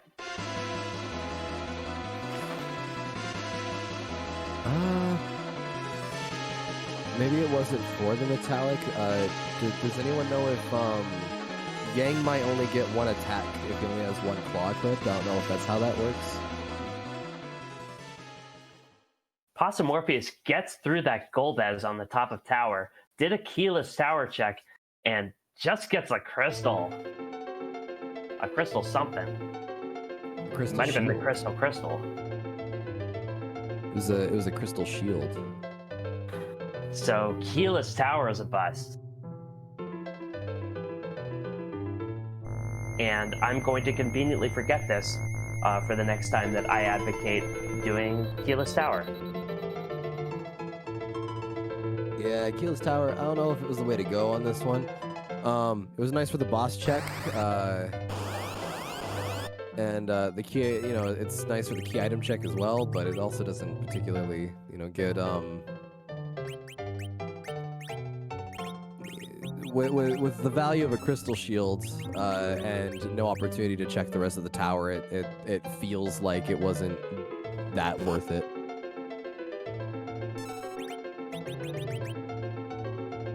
Morpheus though is going through the Luca key spot, the sealed cave, opting not to do an old-fashioned door grind.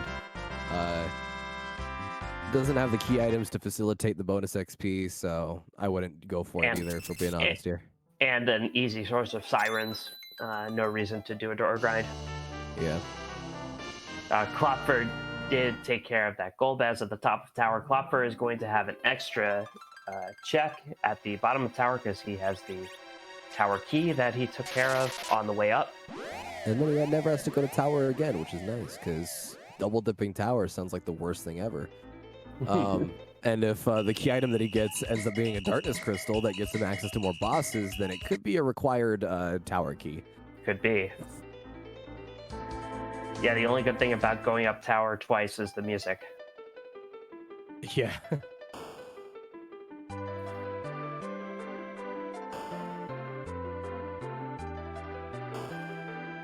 Solaris. A legend sword. It's a legend sword. Hey, it's Cockle Shop now. That's nice, I guess. And gets that Excalibur throw, but otherwise, if he finds a if he finds a Masamune in the shop, perhaps then that's a super worthwhile Cockle Shop. But still a pretty big like OL type deal. Morpheus finds the rat tail in the Luca cave, which is looking more and more likely like it could possibly be our darkness crystal. And finds Mylon and friends. Oh, he's got these thriller dances with him. They're gonna probably drop to a couple of very quick quakes here. Oh, and telecasting Meteor. Injury. Nice Meteor swag here. Well, Luca invited us to come on in, come to the place where fun never ends. Come on in, it's time to party with Mylon and friends.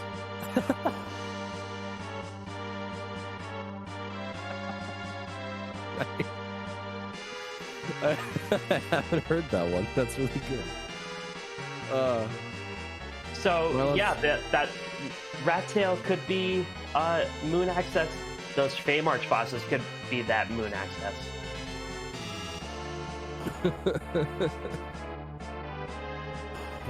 Poorly Drawn Beast is gonna get herself access to an edge, ditching that Tella immediately because at this point she's feeling she's feeling that good right now with the choices that she's made early on. Not taking the Tella at the very beginning there saved her an extra slot for a second edge or a possible Yang. Yeah, Bees is ready to party, although she doesn't know it. Yeah, actually, that's a good point because as soon as she dips underground, she has got a pretty big leg up on some of the other runners here. Having that extra party slot open leaves a little bit more variety to be had, as well as utility via possibly a second damage dealer, maybe a second Quake Kid for some extra quakes, something like that. Lots of options there. Klopfer not messing with that Luca key just yet, heading back into the Fey March, thinks that Dark Elf or maybe that Demus is going to hold progression.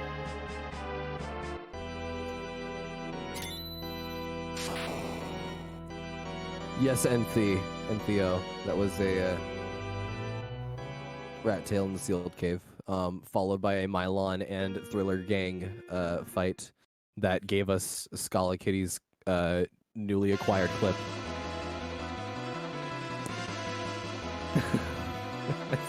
I can't believe that. It's so good. Well, I hope everybody brought lots of spaghetti.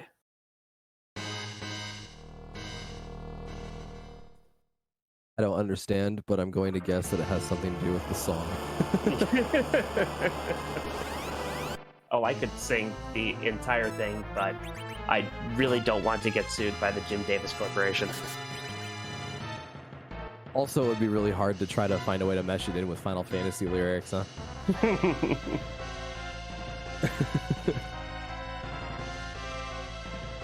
Which Which character is the Garfield of this seed?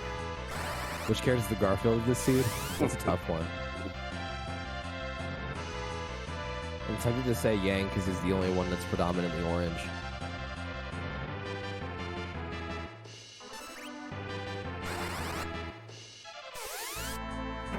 Edward is Garfield. Yeah. Edward canonically hates Mondays. And Potsymorpheus trains in that red tail, gets a crystal. It's a nice rock. It's utterly useless for this particular flag set. Although if Potsymorpheus wants to show us the Z room, it's a lot of fun to see when you go visit Z and you don't need to fight him to complete a particular seed. Now, you don't get experience from the fight in the vanilla game because, you know, credits roll, so you don't need the XP. But does he give any? Oh, you'll have to go up there and find out. I think you have to find it out for yourself, Evelyn. I won't give you any more spoilers after this. All right, I'll go with you on this one. I'll go with you on this one. I'll believe you. Yeah, it's a harrowing experience. If it's a sight to, if it is a sight to behold, then I shall behold it some other day. Plus, unless, you know, Potsymorphia does it right now, but yeah, whatever. Plus, if you're a 100% person like me, there's extra spots to visit when you go visit Z, when you don't have to fight Z. Yeah, that's true. Wouldn't it be great if D-Mist had the Darkness Crystal, but it wasn't because of the boss spot, it was because of the Rydia's mom spot? Certainly possible. Stranger things have happened. Yeah, this particular spot has two key item opportunities, so certainly doing the D-Mist first before that Dark Elf makes a lot of sense from that perspective. Oh yeah, definitely. The Dark Elf is not only a ridiculously annoying fight when the Dark Elf himself has a ton of HP, but also Leviathan's spot, I believe, has a lot of magic damage, and the Dark Elf casts pretty much only magic, so... Yeah, the Leviathan spot has high magic, also a ton of physical attack, more than you would think, and it's blazingly fast. So, D-Mist here is annoying, but not as potentially lethal as that Dark Elf.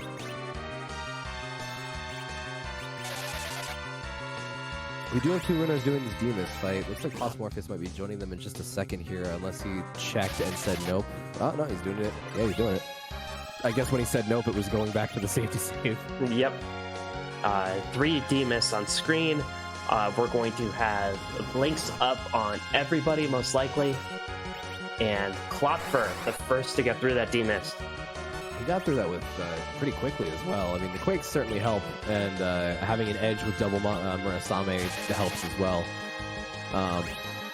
That's another objective complete. So we have 3 objectives complete. That's a Magma Key, which is absolutely hilarious. It really is. Bees gets through that Baron spot. Going to light up that 5th button in a second here. Chommel asks, what is the worst boss/spot combo? Kainatsu, anywhere on the moon, is the worst boss. Because normally with a really punchy fight, you would just kind of like, oh, I'm just going to blink on everybody, and then we're good to go. But with Kainatsu, you can't do blink and wall strats. You have to just hope that you can kill him fast enough.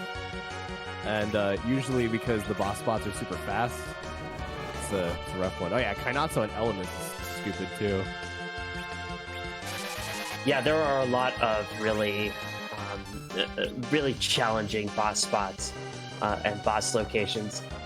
If you ask me, just based on where you find them in the game and the kind of damage that they can do, Ogopogo at the King Queen Evelyn spot is tough to top because that spot, compared to the levels you have at point in the game. It just takes a ton of turns really fast. Evil Wall, same thing. Takes a ton of turns, hits really hard, and plus with Ogopogo, your already minuscule health gets reduced by half going into it. It's a rough spot for sure. Yeah.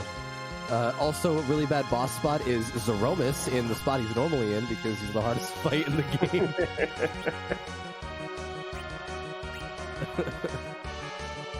Klopfer heading back into that Dark Elf fight. The other reason that, of course, that everybody's taking on this Demus besides the double up factor is that Demus is required. So Klopfer is looking for that Leviathan and looking for that Bahamut, and that's it. So Klopfer is 2 bosses away. Yeah, Klopfer actually taking quite a bit of a lead here, pretty quickly. If Poorly Drawn Bees doesn't make her way straight to that Demus fight, or isn't able to find that Yang somewhere to make the fight a little bit faster, then she could be falling severely behind the other 3 runners here. Well, I have some good news and some bad news for our restream runners. The bad news is that we have a first place finisher. PK4787 has finished in first place with a time of 1:47:24. The good news is that PK finished it, so can you. This seed is finishable, and the finish line is in sight. Yep, and I mean, now that we have an edge, that he can kind of just like solo the rest of this run, so that's I mean, good job, PK, like GG. Also welcome PK's raiding party, party of 6, where I don't know how far into the run we are. Don't say anything though. Yeah, please don't spoil it for our viewers here. But GG's to PK, and Solaris immediately goes to Iridia's mom, gets that pan. Klopfer taking care of that Dark Elf, gets the Pink Tail, which is not as great as it could be. There are no adamants in this seed, but no adamant armors, but the Pink Tail will give another tier 7 item. Which, it could be like a Stardust Rod, which would be pretty nice to have. Could be a Stardust Rod, could be a Masamune, so that you can have one of each legendary katana on that ninja. There's a couple of good things it could be. But not an adamant armor means that it's severely less worth it than usual. Klopfer, though, interesting thing to note is that now he has 10 key items. I think he might have had 10 key items before getting the pink key. Or pink key, what the heck, the pink tail. 8, 9, 10. Oh yeah, he's had 10 key items the whole time before getting that pink tail, but he's gonna be able to get double the XP from all of his fights now, which means that any more bosses that he does are gonna be worth double what they would be normally. So he's gonna be able to kind of blaze through the rest of this as long as he makes the right decisions. He could be over pretty quickly here. Yep. Solaris immediately going to Yang to check that pan. Talks to herself by mistake. Who among us has not? Which means that now he's going to be able to get another set of key items from Fabul. And receiving the pass. Awesome. If we needed to fight Z this seed. But right now it's just a pretty looking card. So, in case anybody has joined us late, there are 6 objectives. Completing all 6 objectives wins the game. No Z fight is required, which means that pass is a nice laminated ticket to something. Yeah, I mean, if Solaris ends up finding that crystal, then from the rat tail, then that'll be neat. I don't know if he's gonna make the dive for the Luca key though to grab that rat tail. So. We'll see what happens. I still don't think anybody's going to go for the Z fight, especially because Posmorpheus is the only person that actually has the crystal. Klopfer has the potential to get the crystal, but I don't think he's going to turn the rat tail in until he's done with absolutely everything that he's trying to get done here in the underground. So if we see a Z fight, it'll be a nice little treat, but I don't foresee it happening on stream probably. you don't foresee it. Ha ha ha. Well, good. Morpheus thought about checking that package character, or thought about checking that package boss, did not. Instead, is following that pan. It's a knee slapper sheet launcher. It's a Z slapper. God damn. Okay, that one was actually good. I walked into that one. You got me there. I can't fight that. All right, you win this round. Again. Thank you. Yeah, if you had the crystal, maybe you could fight that, but you can't fight that right now. It's unfortunate.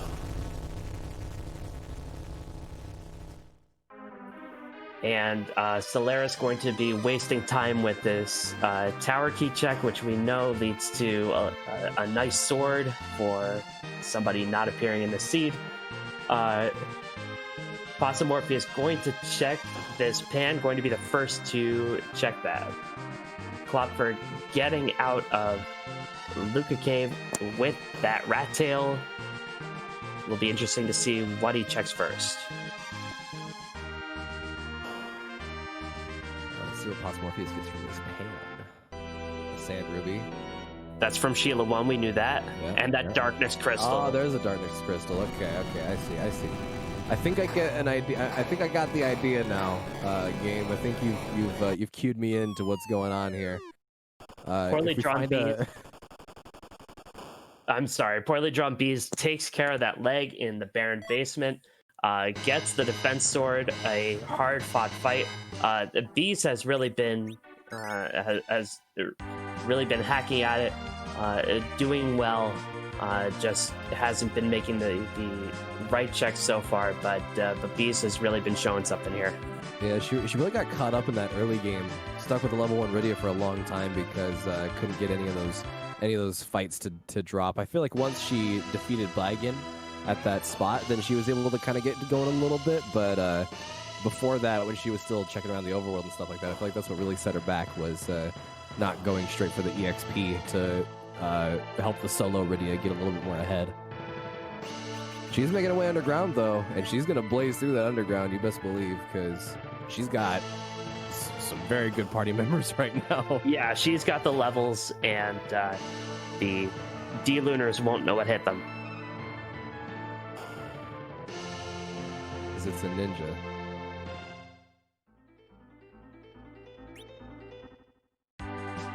Possum Morpheus goes to Mysidia, where they have been waiting for him all game,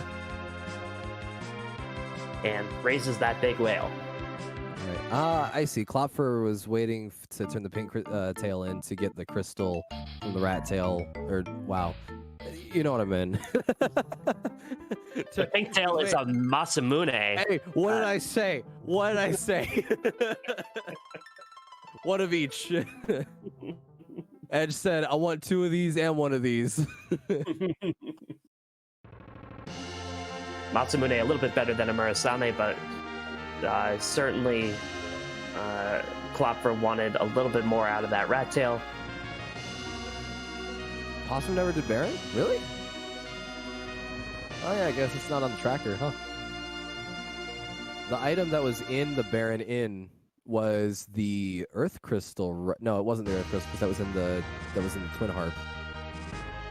Twin Harp was Baron Inn. The Baron Castle was Tower Key. The Tower Key. Oh yeah, he doesn't have the Tower Key, so yeah, he couldn't have done Baron Inn yet. Okay, makes sense. Yep, we're all fine here. You Mooney Sage. Just a slight malfunction. How are you? I'm doing great. We find not Fusoya on the moon. And goodbye, not Fusoya. Yeah, Fusoya's non-union equivalent on the moon. Yeah. Yeah, that's a good point, Groundflyer. He didn't do Baron Inn before going to the moon. That's such a. I mean, I get the play, you know, because it's like, you know that you can get Baron Inn done pretty easily. It's like, why not save it for last, you know? But at the same time, if you can get it done really easily, why not just get it out of the way? I suppose it all depends on what you're trying to do. Yeah, that Baron Castle, Possum Morpheus went after fairly early. Ran into that buzzsaw of a Val, and still doesn't have any physical damage really to deal with that Val. So maybe Yeah. hoping for a moon character that could help him out. He hasn't checked that Twin Harp or that Earth Crystal. He's the only one of our restreamed runners not to give us that Final Fantasy VI boss music. Yeah, he's just all kinds of. He's just built different. His run's just built different. You know, like he's going for all kinds of weird things. Oh, it's an evil wall at Cape Bahamut. I would immediately leave there too. What's the siren for? Gold dragons. I understand now. Yeah, the sirens will get him some nice experience. Meanwhile, Solaris going top down. Klopfer got his darkness crystal and is going to start boss checking the moon. We'll be seeing a whole lot of checks and resets. Solaris finds Antlion at the Vanilla Pale Dim spot. Reset. Morpheus getting this fight done pretty quickly with the Tella having weak. That's actually another really good utility of Tella, is that he's amazing for grind fights because he can cast weak on high HP enemies. Also going to be able to get a double life glitch off on this Gold Dragon, so that's a lot of XP coming his way, especially with the 10 key item bonus. Oh boy, that's basically four Gold Dragons that he's able to kill right there. And they'll be able maybe to slingshot that Edward, although he intentionally puts that Edward down. A slingshotted Edward would be really useful if there was a spoon anywhere. Gets a spoon. If that Edward gets a spoon, watch out. And you know where that spoon is. I'm pretty sure I know where that spoon is. It's behind that evil wall at Bahamut. Oh yeah, of course. I mean, it's the only place it could possibly be. All right, it's time for... Well, now that Edward is 10 levels below the rest of the party or something like that, it's like 10 or 20 levels below the rest of the party, he's going to be getting double the XP that everyone else is getting. So he's going to be getting double of double, which is, if my math is correct, quadruple. Now, you know you shouldn't be doing math on stream, right? Yeah, I know. People like it, but people hate it. It's a double quadruple edge sword, so... So we're 2 hours into the seed. Let me just remind everybody real fast. This is a Child Scorned. This is basically Rydia taking out her aggression upon anybody who's ever shown her any kindness. A big boss hunt, Demas, Ashura, Leviathan, Odin, Bahamut, and liberate Baron Castle. At the end of it, our runners have been dealing with this boss hunt with aplomb so far. I'm joined by Evelyn in the booth. Groundflyer is our restreamer who rolled this wacky mess of a seed. Nth doing a terrific job tracking as our runners have not been in sync for quite some time. Chat reminding us that you need a 5th party member for the slingshot strats. Oh, welcome Flurry14 with your party of 3. We don't know where we're at in the run, so don't say anything.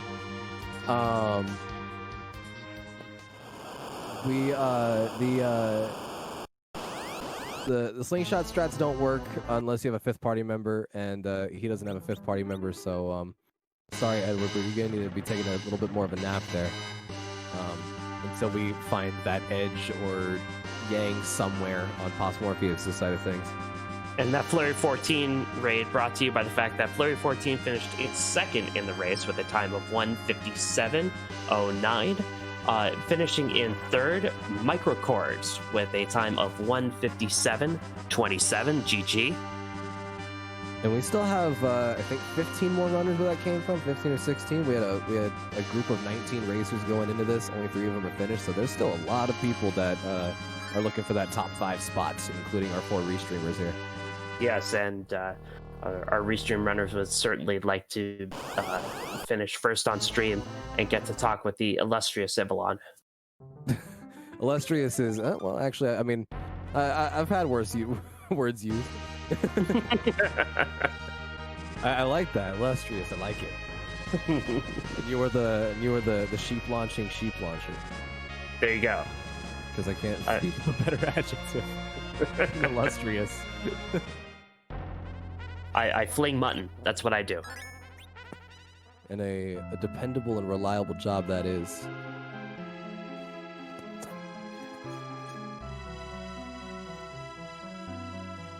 whole lot of boss checks coming to nothing so far. And Eiklopfer is, I just realized, Eiklopfer is going to have so much XP going into the rest of these fights. The Scholarly Sheep Launcher. I like it, Scala Kitty. Something I realized about the word scholarly is that before the Lee, it's Scala. And Solaris checking all the bosses, I believe, checked every single boss in the Lunar Subterrane, finding nothing, heading to the Giant. 2 bosses up here.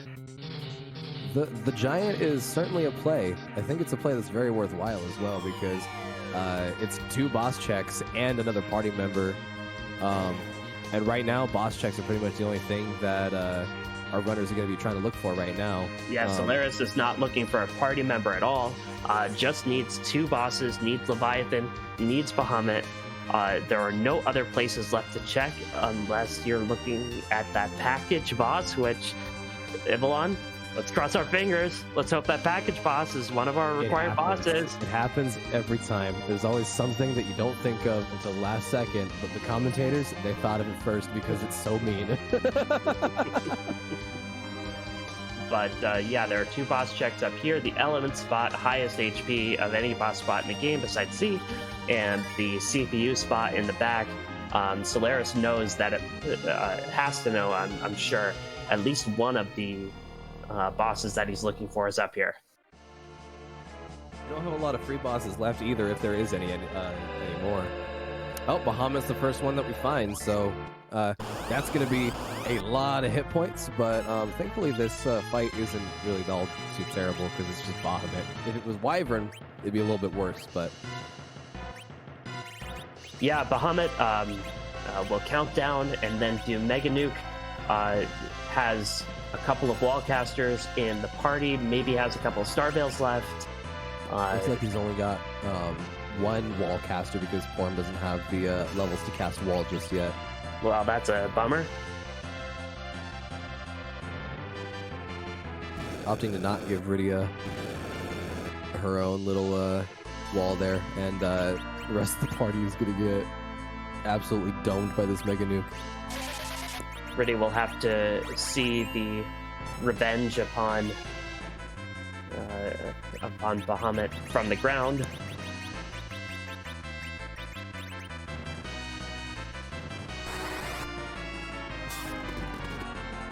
I wonder what the idea is.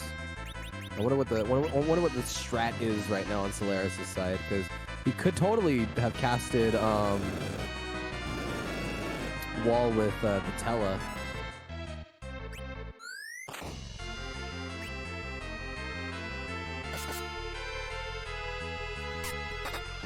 Yeah, I'm wondering if Starveil is certainly a more dependable source of Wall. It lasts longer. Oh yeah, it lasts way longer. Wall cast. While we're doing this fight, Dr. Cossack did finish in 4th place with a time of 2:02:27. GG to Dr. Cossack. Oh, Edward got himself a spoon. Look out! Lots of Morbius did take care of that evil wall with Edward Hyde strats. You love to see it. Oh, and the black belt. My little bard is growing up so fast. Edward's got to have a spoon, got to have cereal. And he will not be stopped by anybody. Klopfer also realizing the inevitable, gonna head up to the Giant.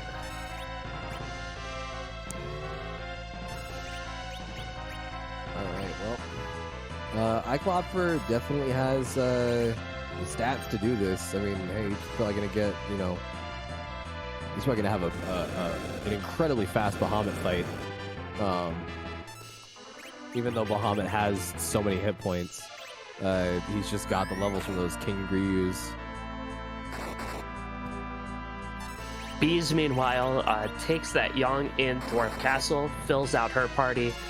She's got 2 frontline fighters. She's got 3 mages of one kind or another. It looks like she's set up. Yeah. party's looking very snazzy. Rest of this seed for her should be a breeze. Ooh, excuse me. Should be a breeze after she gets some levels onto that Yang. Rest of these boss fights are going to go down pretty freaking quickly with a couple of high-hitting physical attackers like those two. Yeah, if I were her at this point, I'd just, and once I found those sirens, I'd just be grinding up to as high as I could, and just blasting through everything that it came in my way, like maybe 15 sirens. Through this. Yeah. Riddia with the Zeus gauntlet. Yeah, why did she do that? Or why did he do that? Why did Boss Morpheus do that? He could use that Zeus gauntlet on Edward if he can equip it. Unless Edward can't equip the Zeus gauntlet, in which case, I mean, Edward's got a pretty lackluster set of things that he's allowed to put on. He can't? Poor Bard.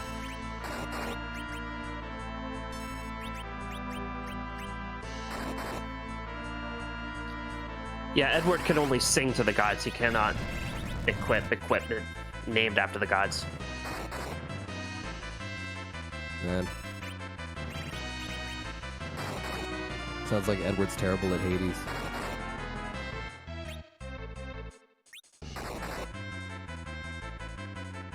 Where's Boss Morpheus going? Oh, never mind. He's going to the boss checks. Yep. For some reason, I thought he already did those, but no, he was in Cave Bottom, No. and he didn't check the other stuff yet. Yeah, Possum Morpheus is going to find out the bad news that Lunar Subterrane is a big fat zero in boss checks. Yeah, unfortunately. Yeah, he's not going to have much of anything to look forward to in that Lunar Subterrane. He could find, you know, like some decent-ish items, maybe get a couple extra levels, not that he really needs it. I mean, I don't really see a point in going through the bosses that he doesn't need right now, at least for No, in Boss Morpheus' case anyway. I don't think he's even going to not with that spot. And Solaris gets through that Bahamut. He's going for it.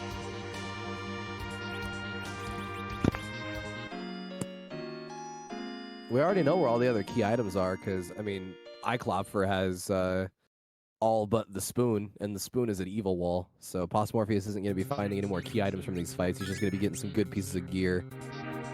Some ribbons would be nice, don't get me wrong.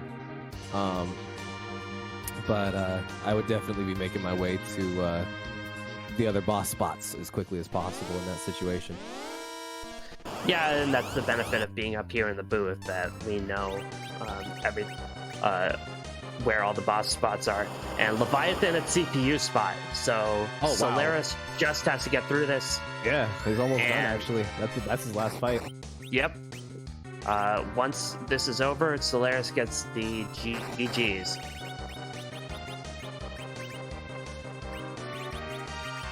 So two required fights in the giant. The Darkness Crystal was required, but it wasn't for the moon. Nope. It was for the giant, which makes this like a giant percent boss rush in a way. Yeah, this was a sneaky giant percent seed, which we haven't seen on the community in a while. So well done, Ground Flyer, for that. Klopfer gets through his Bahamut.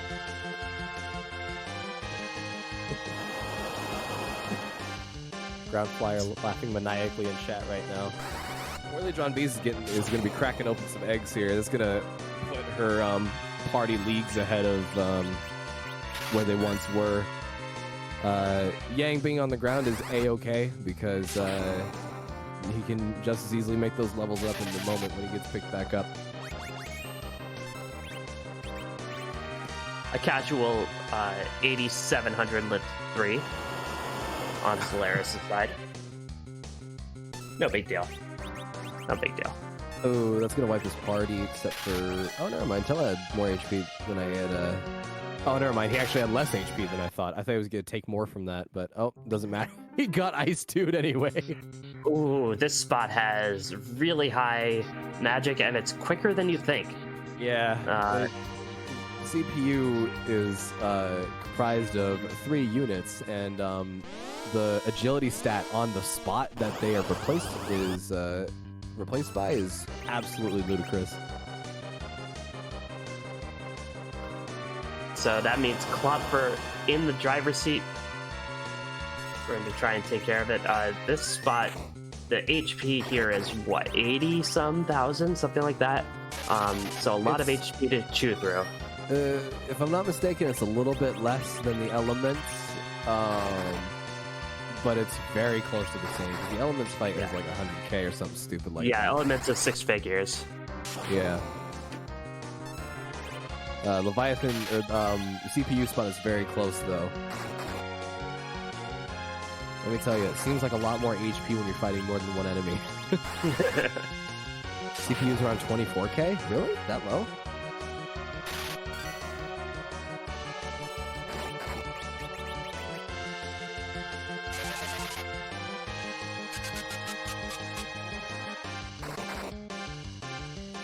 Either way, Klopfer and Solaris in a race to take care of this Leviathan first. While they're racing, Lord Bob Bree finished in 5th with a time of 2:11:39. A Stone Digley finished in 6th with a time of 2:12:04. Nice. Good job to those guys. Which means now we have our runners vying for the top 10 position. And Klopfer knocks down that Leviathan, is in 1st place on our restream, and I believe in 7th place overall.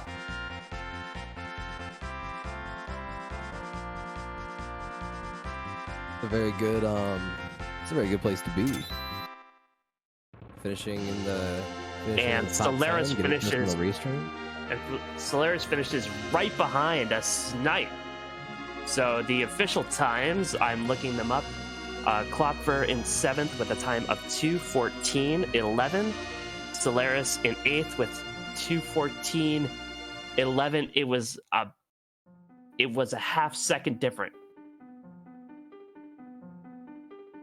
Wow, that is sniped. Jeez. GG's to both of them. Yeah, they both got they got places 7 and 8. Honestly, they should be tied for 7th place because that was so freaking close, dude. Yeah. And we'll see if we can get them into to talk with them about this whale of a seed.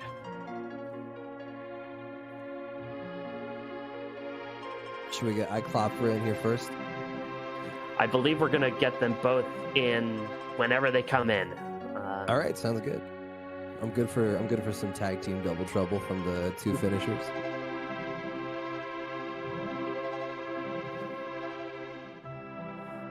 Meanwhile, Possumorpheus is going to return to the blue planet.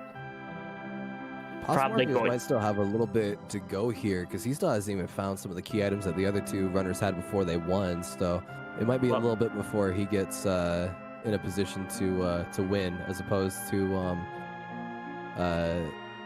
Bees, who has almost everything she needs actually to complete this seed.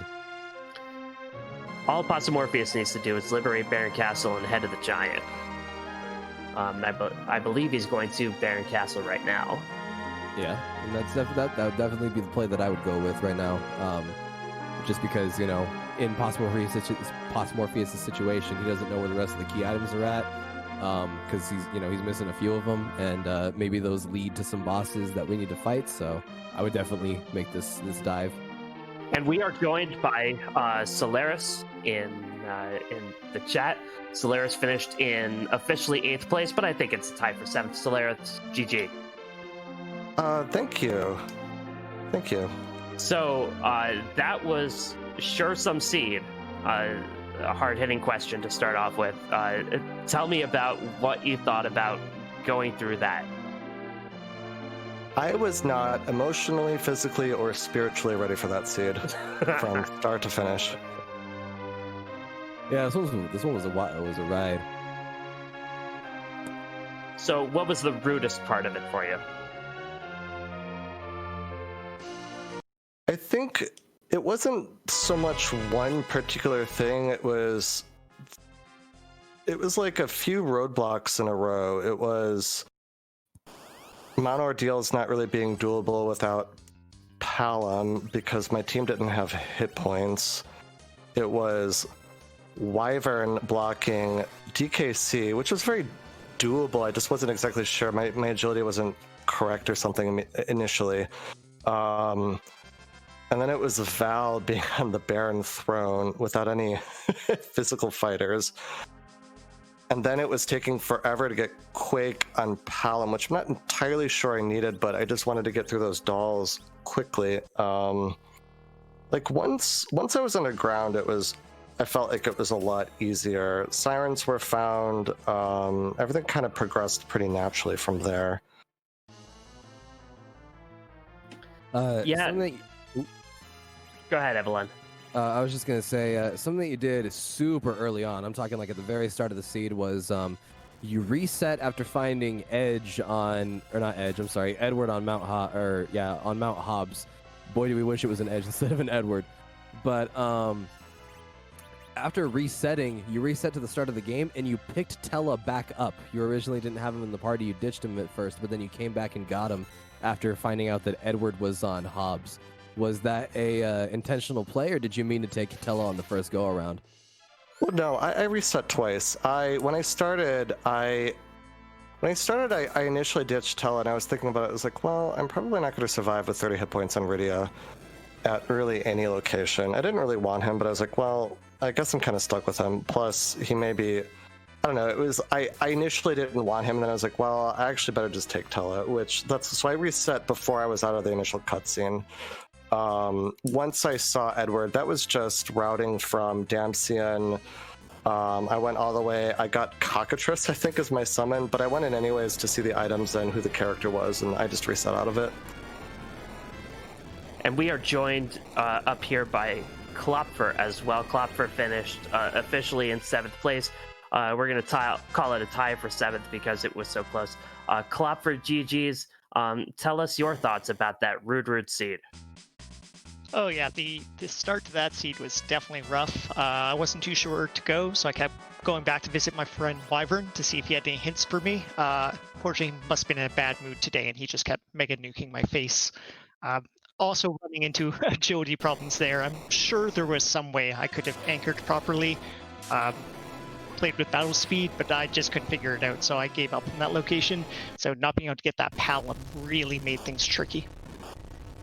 I would want to ask both of you, since you're here, this was a super heavy boss hunt seed. What do you think of boss hunts in general, and what did you think of the twist ending here where 2 of the 5 bosses you needed were in the Giant? Klopfer, go ahead. For sure. I do like boss hunts, as it definitely changes up a bit on kind of normal routing, where normally just, hey, where's my key item density? Definitely having to go almost everywhere in the game always does get a little, makes you a little anxious, especially I know in my mind, my thought is, did I forget somewhere early, actually? And so I'm going to all these out-of-the-way places without actually needing to. But it's definitely fun. Also encourages you to get a good tracker for keeping track of all your boss locations, so you don't have to ask those questions. And Solaris? I don't mind boss hunts, and especially with this kind of flag set where we have the moon bosses don't have key items, and we're winning the game when we finish the final boss. In that situation, I don't mind boss hunts at all. Sometimes I find boss hunts a little tiring when your party gets to really end game and you're just kind of looking for that last boss or that last character. I kind of feel similarly about character checks. It's like they can extend the game in a way that doesn't always feel super fun, but I think for this one it was totally fine. I went to the moon reasoning that if there was going to be anything on the Giant of Babel, I figured there'd probably be like something on the moon and something on the Giant. I mean, it just turned out the way it did, but that's okay. At least with boss hunts, you can reset out of everything at the point that we were at, where we were done with key items. Yeah, for sure. With the for building out the party, obviously you don't want like a second Tella, right? One Tella is enough. He's got the utility spells and things like that. Especially once you get off Mount Ordeals and he's upgraded, you really don't need 2 of them. But as far as filling out your guys' parties, was there anybody that you were looking forward to in particular, aside from, like the Edge? I think it was Edge, and it did take quite a while, at least for me, to find him, especially having all that good gear waiting for him, though. Made it very hard when Yang did show up earlier for me, as I knew I needed a fighter to get past the Valis, as that was a required objective. So a fighter and just having to wait out for Edge. But I knew I was kind of looking for getting Palom for sure, so I was happy when I found him. Unfortunately, it did take a long time to get him. But really, Palom can do a lot of the work for a lot of the seed, and then a fighter to get through Valis.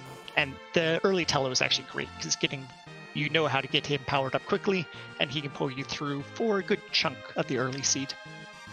So with the Rydia at the start of a seed, and then a possible Tella, do you still prefer Palom over Porum in this situation, or do you opt in for the Porum over the Palom to have a better white mage? I would definitely go for the Palom in this case. White mage is important, and there's some bosses you really need it to get through, but without having to do a Z fight, I can get by a lot of time without having a white mage. Just hopefully don't have to fight something like Ogopogo. So it'd really be Palom in almost all cases. That being said, I agree with that. Happy pick up Poor.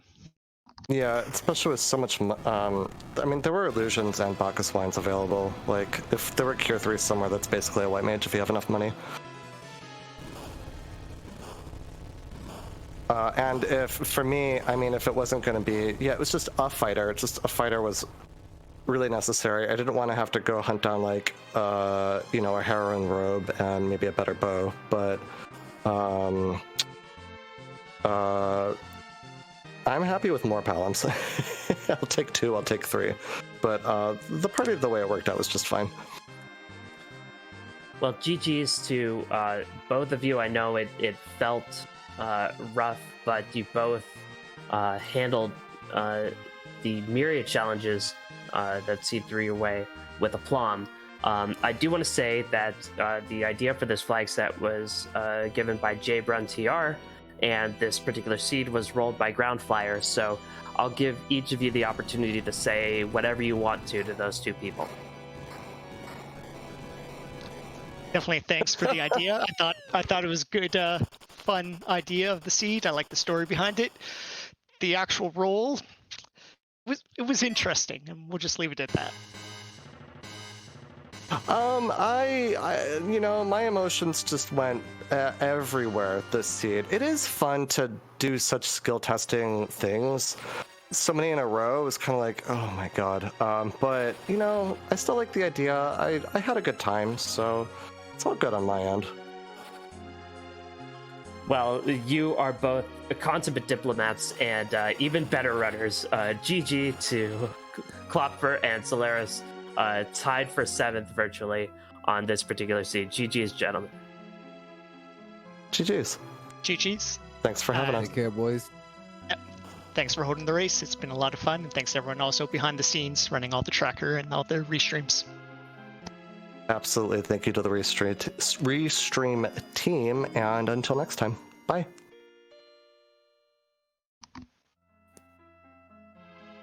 Klopfer and Solaris. Yeah, for Solaris, and had a double interview there. That was interesting. It was cool. Being much more diplomatic than I would have been. So, Possum Morpheus, in the Feymarch, going to try and do the Feymarch bosses. Poorly Drawn Beast has gotten some levels and is taking on the Steamist. Yeah, it looks like both Possum Morpheus and Poorly Drawn Bees are taking on both of these summon boss fights. Demist being the only one that's actually a summon. The Dark Elf is just kind of chilling there. So why he hasn't been Klopfer driven out yet, I don't know. Klopfer and Solaris thanked our Restream team, but I will do so now by name. Ground Flyer, the Restreamer, doing amazing work, making sure all the pictures and the audio get transmitted to you. Possum Morpheus hasn't given us the heart music yet, but that's not that's not Ground Flyer's fault. And taking care of our tracking, keeping us honest. The tracker does so much work that makes our jobs easier. So thank you so much to Nth. And Ivalon up here in the booth with some trenchant analysis and some witty repast. I would say that you've definitely got the wit covered a little bit more than I do tonight. You're pretty on top of it with the comedy there, Sheep Launcher. I've been doing more laughing than joking, I think. But yeah, no, you're excellent commentator. You know, you got a lot of knowledge, which is always helpful when you know, it's nice to have someone in the co-commentary booth that you know, you got different areas of expertise and things like that. It makes it really easy to you know, come up with stuff to say. Well, I wasn't fishing, but I like what I caught. Aw. Stop it, you. Possum Morpheus finally going to give the people what they want. Oh, man. One more time. Yeah, one more time. We need an encore. Free bird. Free bird.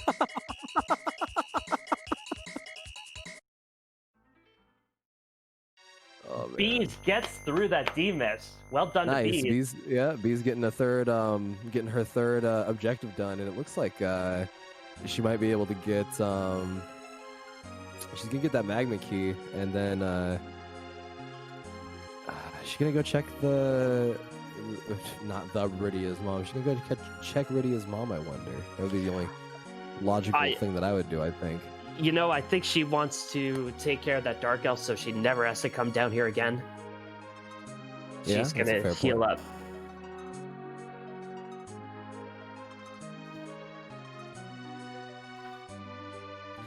Well, we're gonna have a safety heal and save coming out from Poorly Drawn Bees, getting ready for this pretty big-ish fight. I'm not gonna call it a big fight, but I'm gonna call it a big-ish fight because with the levels that she has, there is no like big fight anymore. There are just some fights that could be challenging. We're gonna get music once more on Possum Morpheus' side. After Possum Morpheus takes care of the music, we'll update with other finishers from this race. So stay tuned for that. He's also gonna try to finish off his party before the Dark Elf gets one more cast in, and he has successfully done so. So we're not gonna need to go through all of that menu stuff and seeing all the dialogue and the spells get casted. It looks like we're okay here. Yeah.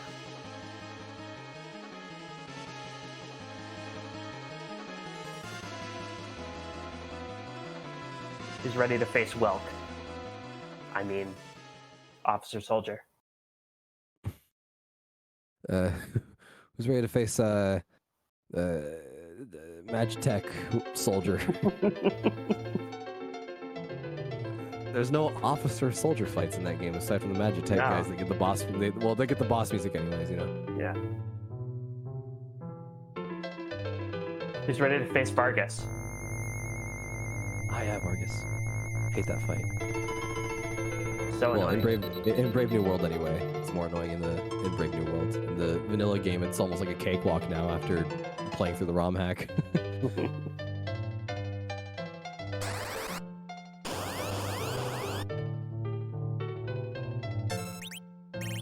Uematsu, what a guy.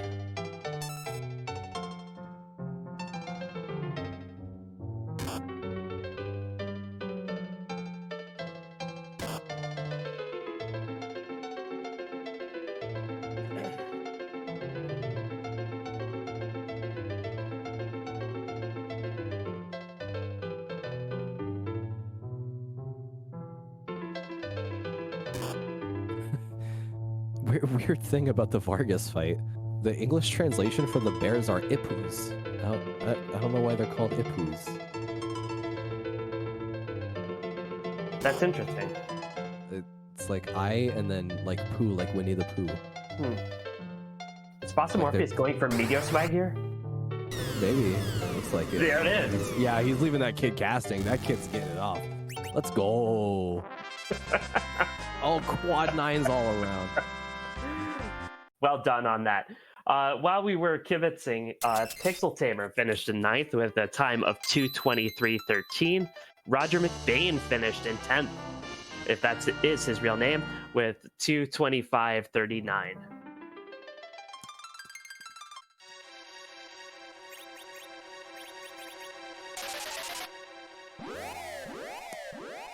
GG's to both of them.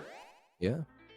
They have 9th and 10th place respectively, or 8th, I guess, depending on how you want to look at it. But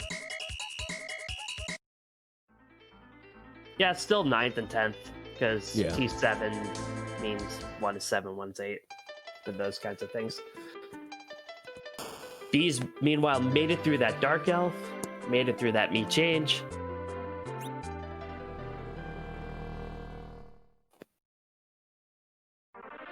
Now, I heard something interesting about bears, Evelyn, if you want to hear it.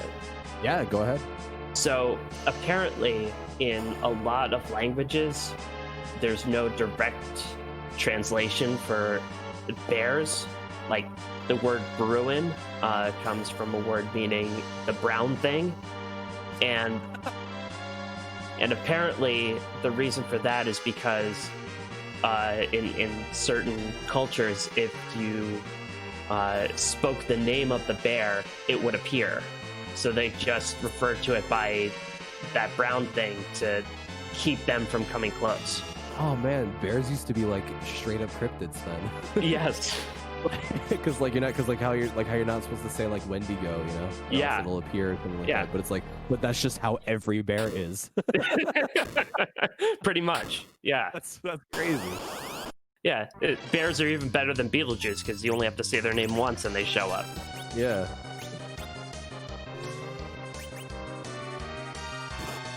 Boss Morpheus made it to the Mega Sisters fight. That's pretty good. Gonna get himself an edge and then round that party out because he still doesn't have 5 members yet. Which is probably why he actually came up to the Tower of Zot now that I think about it. Yep. Couple of boss checks and figures there's got to be a good character up here somewhere. Yeah. And we'll probably take that edge. It is.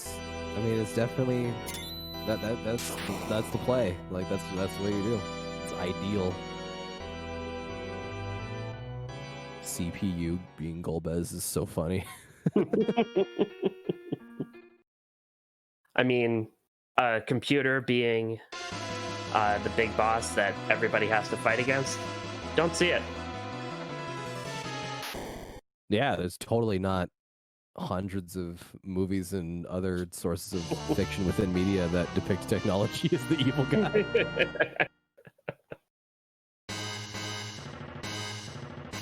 Although to be fair, because Golbez isn't like actually the villain, technically. No, the villain behind the villain. Yeah. Like Jar Jar.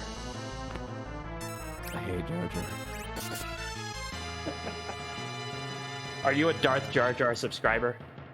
Dude, okay, I just had this conversation with my girlfriend last night about how much I despise Jar Jar in the prequels because George Lucas puts so much importance on a character that is so terrible. I mean, it's not the first time George Lucas has done that. That's true, yeah. I mean, there is look at the Chewbacca. direction. Well, I was gonna say, look at the direction for Hayden Christensen's acting. He didn't, because Hayden Christensen, normally a great actor, he did not do well as Anakin though. I guess that's not entirely true. Yeah, I think the direction was action. Surprised me too, Entheo. Yeah. Surprised me too, Entheo. Believe it or not, there was direction, and it was not very good. Because again, Hayden Christensen's been in some good stuff. It's just, man, dude. They did not do that character justice. Possum Morpheus gets through that tower, destroys. At the same time, Bees gets done with that Mylon fight in the sealed cave. So the Tower of Zod is the Death Star of Final Fantasy IV, right? The Tower of Zot, yeah, it's in the sky, and you gotta. Yeah. Well, I mean, there's no hyper death ray, but there is a guillotine. Or I guess in the SNES version, it's a giant steel ball, which is more brutal, but somehow less censored. It's really too bad that Biggs and Wedge aren't in this game. They're in the after years. Oh. They're the first guest party members that you get in the whole game. Guest party members? Yeah, the after years. If you like Final Fantasy IV chat, then you'll love Final Fantasy IV the after years because it's the same thing, but way longer and with more characters. Oh, Pops Morpheus is making his way to the giant. That's lucky. Or maybe it's intentional. I would hope so. To be fair, he does have every single key item, so there's really nothing else for him to check. This kind of is the last place to go for him, so it makes sense. It really is. While we were going on about Star Wars, Harumph finished the race in 11th place with a time of 2:32:54. GG to Harumph. Yeah, GG Harumph. Golly, come on. Golbez does take his shirt off in the app, but it's true. Golbez it's a cool character for years. It's really cool. Yeah, after years, I recommend playing it. If you want 100% it, it's going to take you a very long time. But it's definitely worth it in my opinion. The writing is not as good as the original game, but the rest of the game, in terms of like the gameplay and the characters and the new mechanics and stuff like that, is super cool. I'm not going to give away too much because it's a really neat idea, but, you know.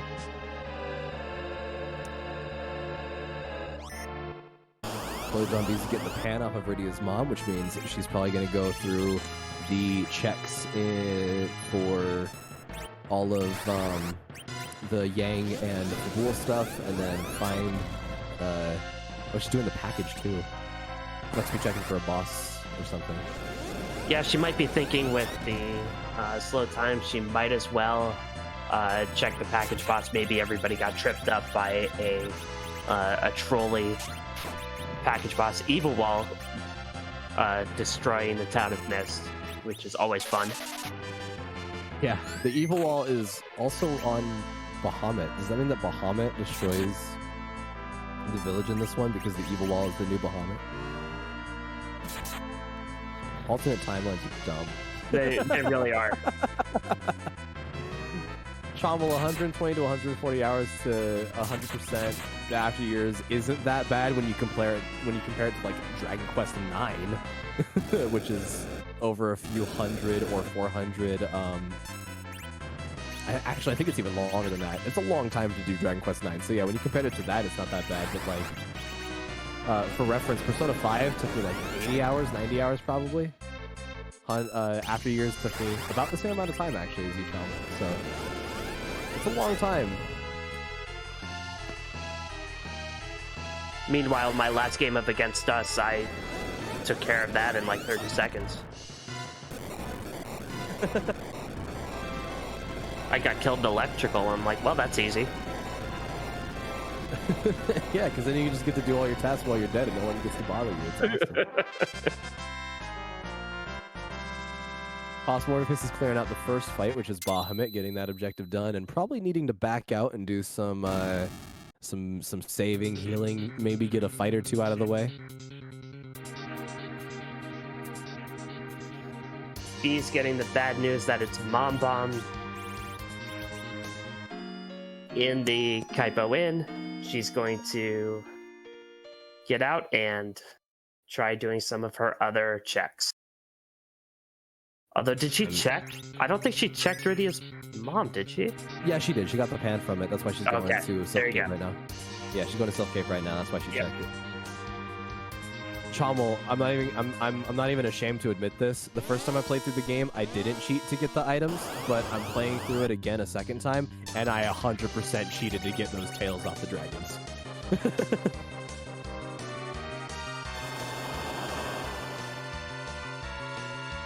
That is easily the worst part of the entire game, is getting those freaking tails.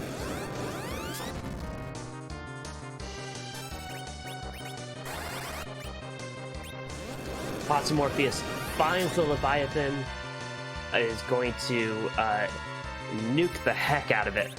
Yeah, that's the play. You have a Palom and a Rydia that both know nukes, so you might as well. Toss the spoon. Oh, that is a chucked spoon. Just, Possumorphy is taking out the frustrations of an entire seed on this one. Oh no, both of his nukers go down, meaning he's going to start bringing them back up with the poor Bard who has just had his spoon thrown at Leviathan.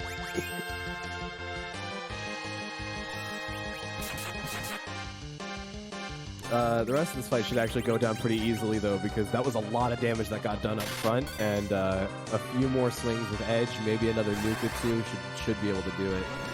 Rest in peace, Edward. Yeah, the Bard did his job. And that that's a quad 9 nuke. Yeah, that's going to do it. Possumorpheus, good job. That was a crazy fast fight.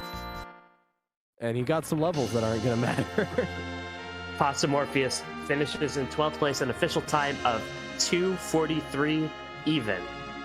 So GG to Possumorpheus. We'll see if he wants to talk. Yeah. Maybe we'll get to see. Maybe if he's up for it, we'll get to see the Z fight while Poorly Drawn Bees makes her way to Mysidia to get her fights out of the way. I'm telling you, you can't count on anybody to do it for yourself. For you, you gotta do it for yourself.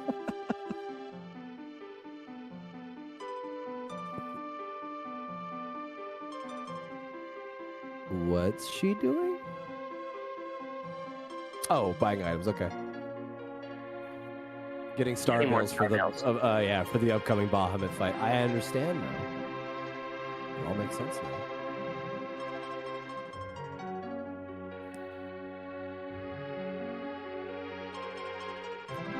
And we are joined in the booth by Possumorpheus, who is currently muted, but I'm sure he'll get that sorted. Possum, when you're ready, GG. Well, maybe 1G, not 2. but thank you. So that Baron Inn, that was rough. Did that feel really good when you got through it?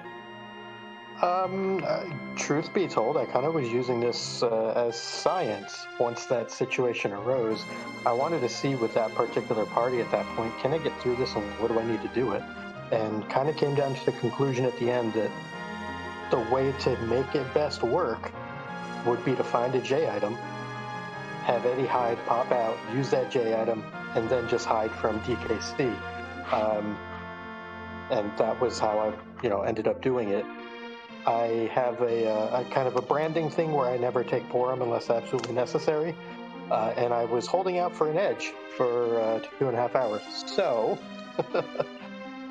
certain things did not go how I planned them. The overall decision to finally end up taking the Porum, was it just because you were strapped for healing, or did you just figure I might as well start rounding the party out? Never took Porum. Oh, you took Palom, my mistake. Yeah, took Palom, took Rydia, Edward, Tella, and then eventually Edge. Eventually, yeah. No, it was kind of one of those things where Tella does everything Porum can do, plus adds a little bit in the way of black magic. Palom is just so darn good. And then, I really just wanted an Edge. So that was kind of the always decision. The welcome addition. Yeah, the decision to hold out on character 5. So what do you think? You checked a lot of the boss spots, and I think you even cleared a couple of them out, the ones that were on the moon. When you finally decided to go to the giant, were you expecting, or were you weirded out when you saw both of the bosses that you needed to beat show up one after the other? The only other single boss check I didn't do in the game was the package spot, and my assumption was that wouldn't have been checked because it would have been a second known Edward, and my guess at that point was there's no way that it's going to be at the package. And that literally left just the 2 spots on Giant as the only 2 remaining boss spots I did not know of in the game. So I wasn't surprised, but it was, just one of those things, rando gonna rando. Yeah. That's the way to put it. What do you think of the boss hunt heavy seeds in particular? Like this, you had to find five particular bosses. Do you enjoy those? Do those fill you with some kind of anxiety? What are your thoughts on boss hunts in particular? I don't mind them. I actually started playing back in the end of March, early April when Fabul Gauntlet was around, and I learned on the Fabul Gauntlet bracket seeds. So boss hunts to me are just something that, I learned on. So to me, they're just, another flag, another objective set, if you will. I like them personally. I think it also allows you to keep certain strategies in mind. Do I keep a particular weapon? Do I keep a particular set of items for whatever it is I'm going to encounter with those particular bosses? So you get to kind of create your own adventure as far as what you need for inventory and weaponry. So I kind of like how they guide your thought process to receive. Yeah, one of the interesting things we were talking about is how much you grind, and maybe give us your thoughts on how much you felt you needed to grind and when, considering you didn't have a Z to grind for. I wanted to basically grind up to Fire 3 when I got underground, and the reason for that is I knew I had bled time, messing with the Palom and the Wyvern and all that. Bled time, not taking the Porum, certain decisions that could have been made in another world. But once I saw Golbez at the top of tower, I figured, well, I'll get to Fire 3 on both the mages. So I went to Dwarf Castle, happened to find the Sirens, and decided I'll get to Fire 3 on the overworld, we'll go blow up some bosses, and then if there's some other thing I need to do, I'll grind at that point. And then I took 3 gold dragon fights in Cave Bahamut to get both of the mages to nuke in order to get enough damage onto the evil wall to then hide Edward and let it kill itself. So my grinds were basically, again, boss driven, in the moment kind of decisions.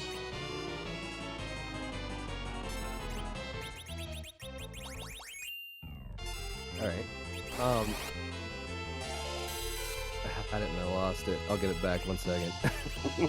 Hey, no worries. I apologize for keeping everyone on so dang long. This is the actual polar opposite of last night's restream, so I guess that's the yin and yang of it. But apologies for keeping everyone on for 2.5+ hours. No, don't apologize. We didn't even know that this one was going to be that long into it, so like it ended up being a pleasant surprise more than anything, just to see how the seed turned out. It was kind of cool. Yeah. I will say, do you have anything you want to say to J Brown TR, whose flags these were, and Groundfire, whose seed this was? I mean, in the race room beforehand, I asked for bosses at Magus Sisters, at Package, at the CPU spot, basically all the rude possible things you can think of. So had I just followed through on, thinking where I would put the bosses if I wanted to punish runners, I probably would have had a much better outcome. So as far as Jabber and TR is concerned, thank you for the flags. They're fun. And as far as Groundflyer is concerned, it's just another day for him, isn't it? Oh, dang. Yeah, he's here to chew bubblegum and make runners' lives miserable, and he's all out of bubblegum.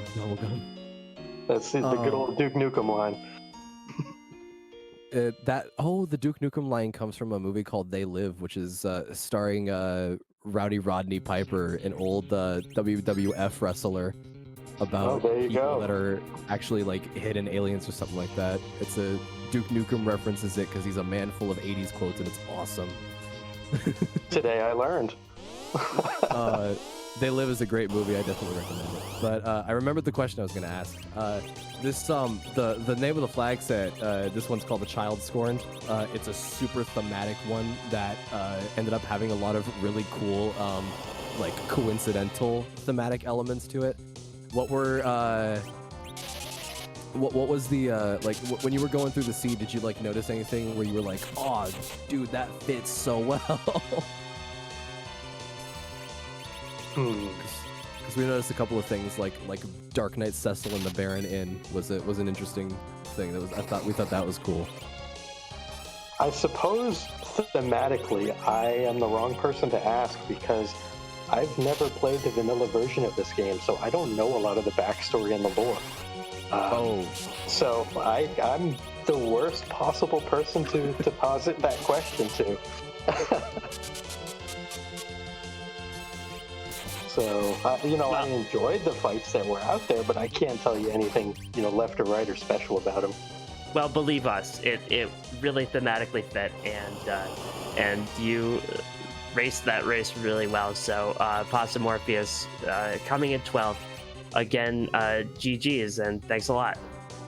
Yeah, well, thank y'all for doing your part. Thank you to the comms team. As always, a phenomenal job. Thank you to Ground Flyer for doing Ground Flyer things. And thank you for the tracker, which I believe is Nth this evening as well. Always fun to track a 4-person seed, that goes this long. So thank you to everybody for all that you do behind the scenes. And everybody take care out there in Free Enterprise land. Yeah, take care. Happy New Year. All that stuff. Thank you. Bye, y'all. Tybalt finished the race in 13th place with a time of 2:46.24. Scythe Marshall finished in 14th place with a time of 2:48.24. And on stream, Emily's Poorly Draw Bees places in 15th with a time of 2:53.24. Get those GGs out for those. Let's go. Finished it as soon as we got done talking with Possum Morpheus. Talk about timing. And I believe Poorly Drawn Beast has joined us. How'd you do it again? How did you manage to... I say it every time I see you on stream. You always manage to do like everything that everyone else doesn't do. And even though everyone found every key item, including you, actually no, you didn't get the crystal, which means that you even more so somehow deviated from everyone else's path. I also didn't get the spoon. Poorly Drawn Oh yeah, Beast what the heck? has joined us. But yeah, you didn't get the spoon either. Oh, so it started, and I just reflexively turned away Tella. And like I'm a huge proponent of like her join, C-buy, and not resetting of it. Just take what you get. And I was like, you know what? I've lost this race. Let's put on a show. Every key item, including you. Actually, no, you didn't get the crystal, which means that you even more so and put on a show. You did. You were certainly, as Evelyn is saying, you were certainly the most daring runner on stream. Yeah, you didn't get the spoon either. If you can't be the smartest, be the bravest, which is also another term for dumbest sometimes, but whatever. I call it persistence. Thank you. I will take that. So what do you think of boss hunts in general and this boss hunt in particular? I'm not usually a fan of boss hunts, but I will say, halfway through this race, I had an epiphany, and I think my niche might not be racing, but rather just taking the most garbage seeds and going through them, because that is unironically the most fun I've ever had playing this game. It's just going through like the terrible seeds and seeing if you can beat them at all.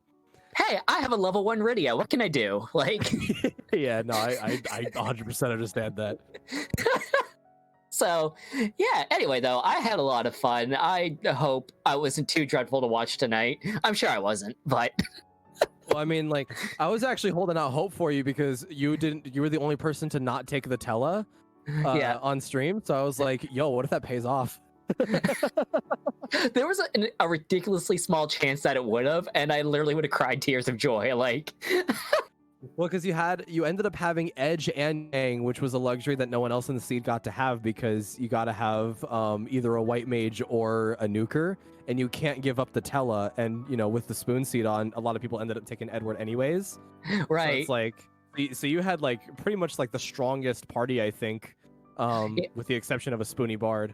Oh yeah, literally 100% the only regret I have about that entire seed was going for Edward twice. I should have just ditched him. Like,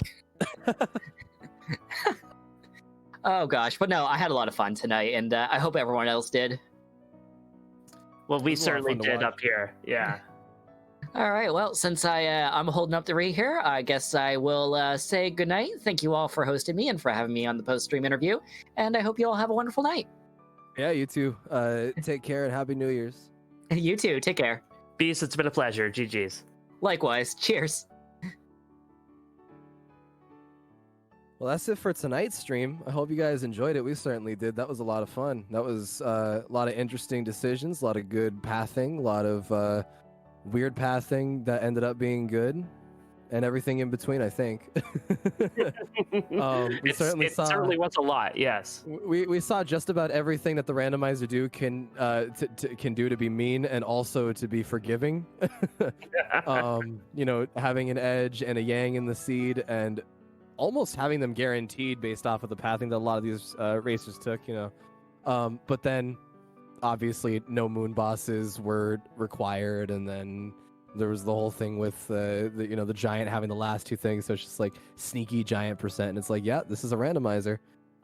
Yeah, a good boss hunt is a good way to see the entire world. We certainly saw the entire world tonight, and let's not forget the best part of this trash fire of a seed, a vanilla job dwarf. Yeah. The vanilla job dwarf that ended up being a farmer on top of vanilla mega sisters and also vanilla earth crystal, and also I think was the never mind. I was gonna say I think that the tower had something vanilla in it as well, but I'm not 100% on that one. I think that might be wrong about that one. But yeah, that's how randomizer does sometimes. Yeah, that is how Mafia works. Well, we certainly put in a marathon of a shift. Thanks once again to our restreamer Ground Flyer for rolling the seed and getting all 4 music renditions on. Thanks to our tracker Nth, who did a terrific job keeping track of everything, and Evelyn, thanks to you. Yeah, Sheep Launcher, thanks for being such a great co-commentator. Thanks for being easy to bounce off of and super friendly and very, very talkative and keeping the energy high. Was definitely needed for a seed this long. Well, if only every seed could be this long, because that would mean more free enterprise in our life. But it looks like that we're going to sign off for now. Just a reminder, there are other community races coming up. Check the Discord to see when more community races are coming up. Actually, I'm going to check to see when the next race is, and that is tomorrow night here on the Free Enterprise. Or I'm sorry, Thursday night here on the Free Enterprise channel, the Lunar Racing Club at 7:30 p.m. Eastern. So join us here for that. It's certainly a good time to be had whenever there's a community race. So we're going to sign off for now. For my co-commentator, Ivalon, I'm Sheep Launcher, and so long. Take care, everybody. Happy New Year.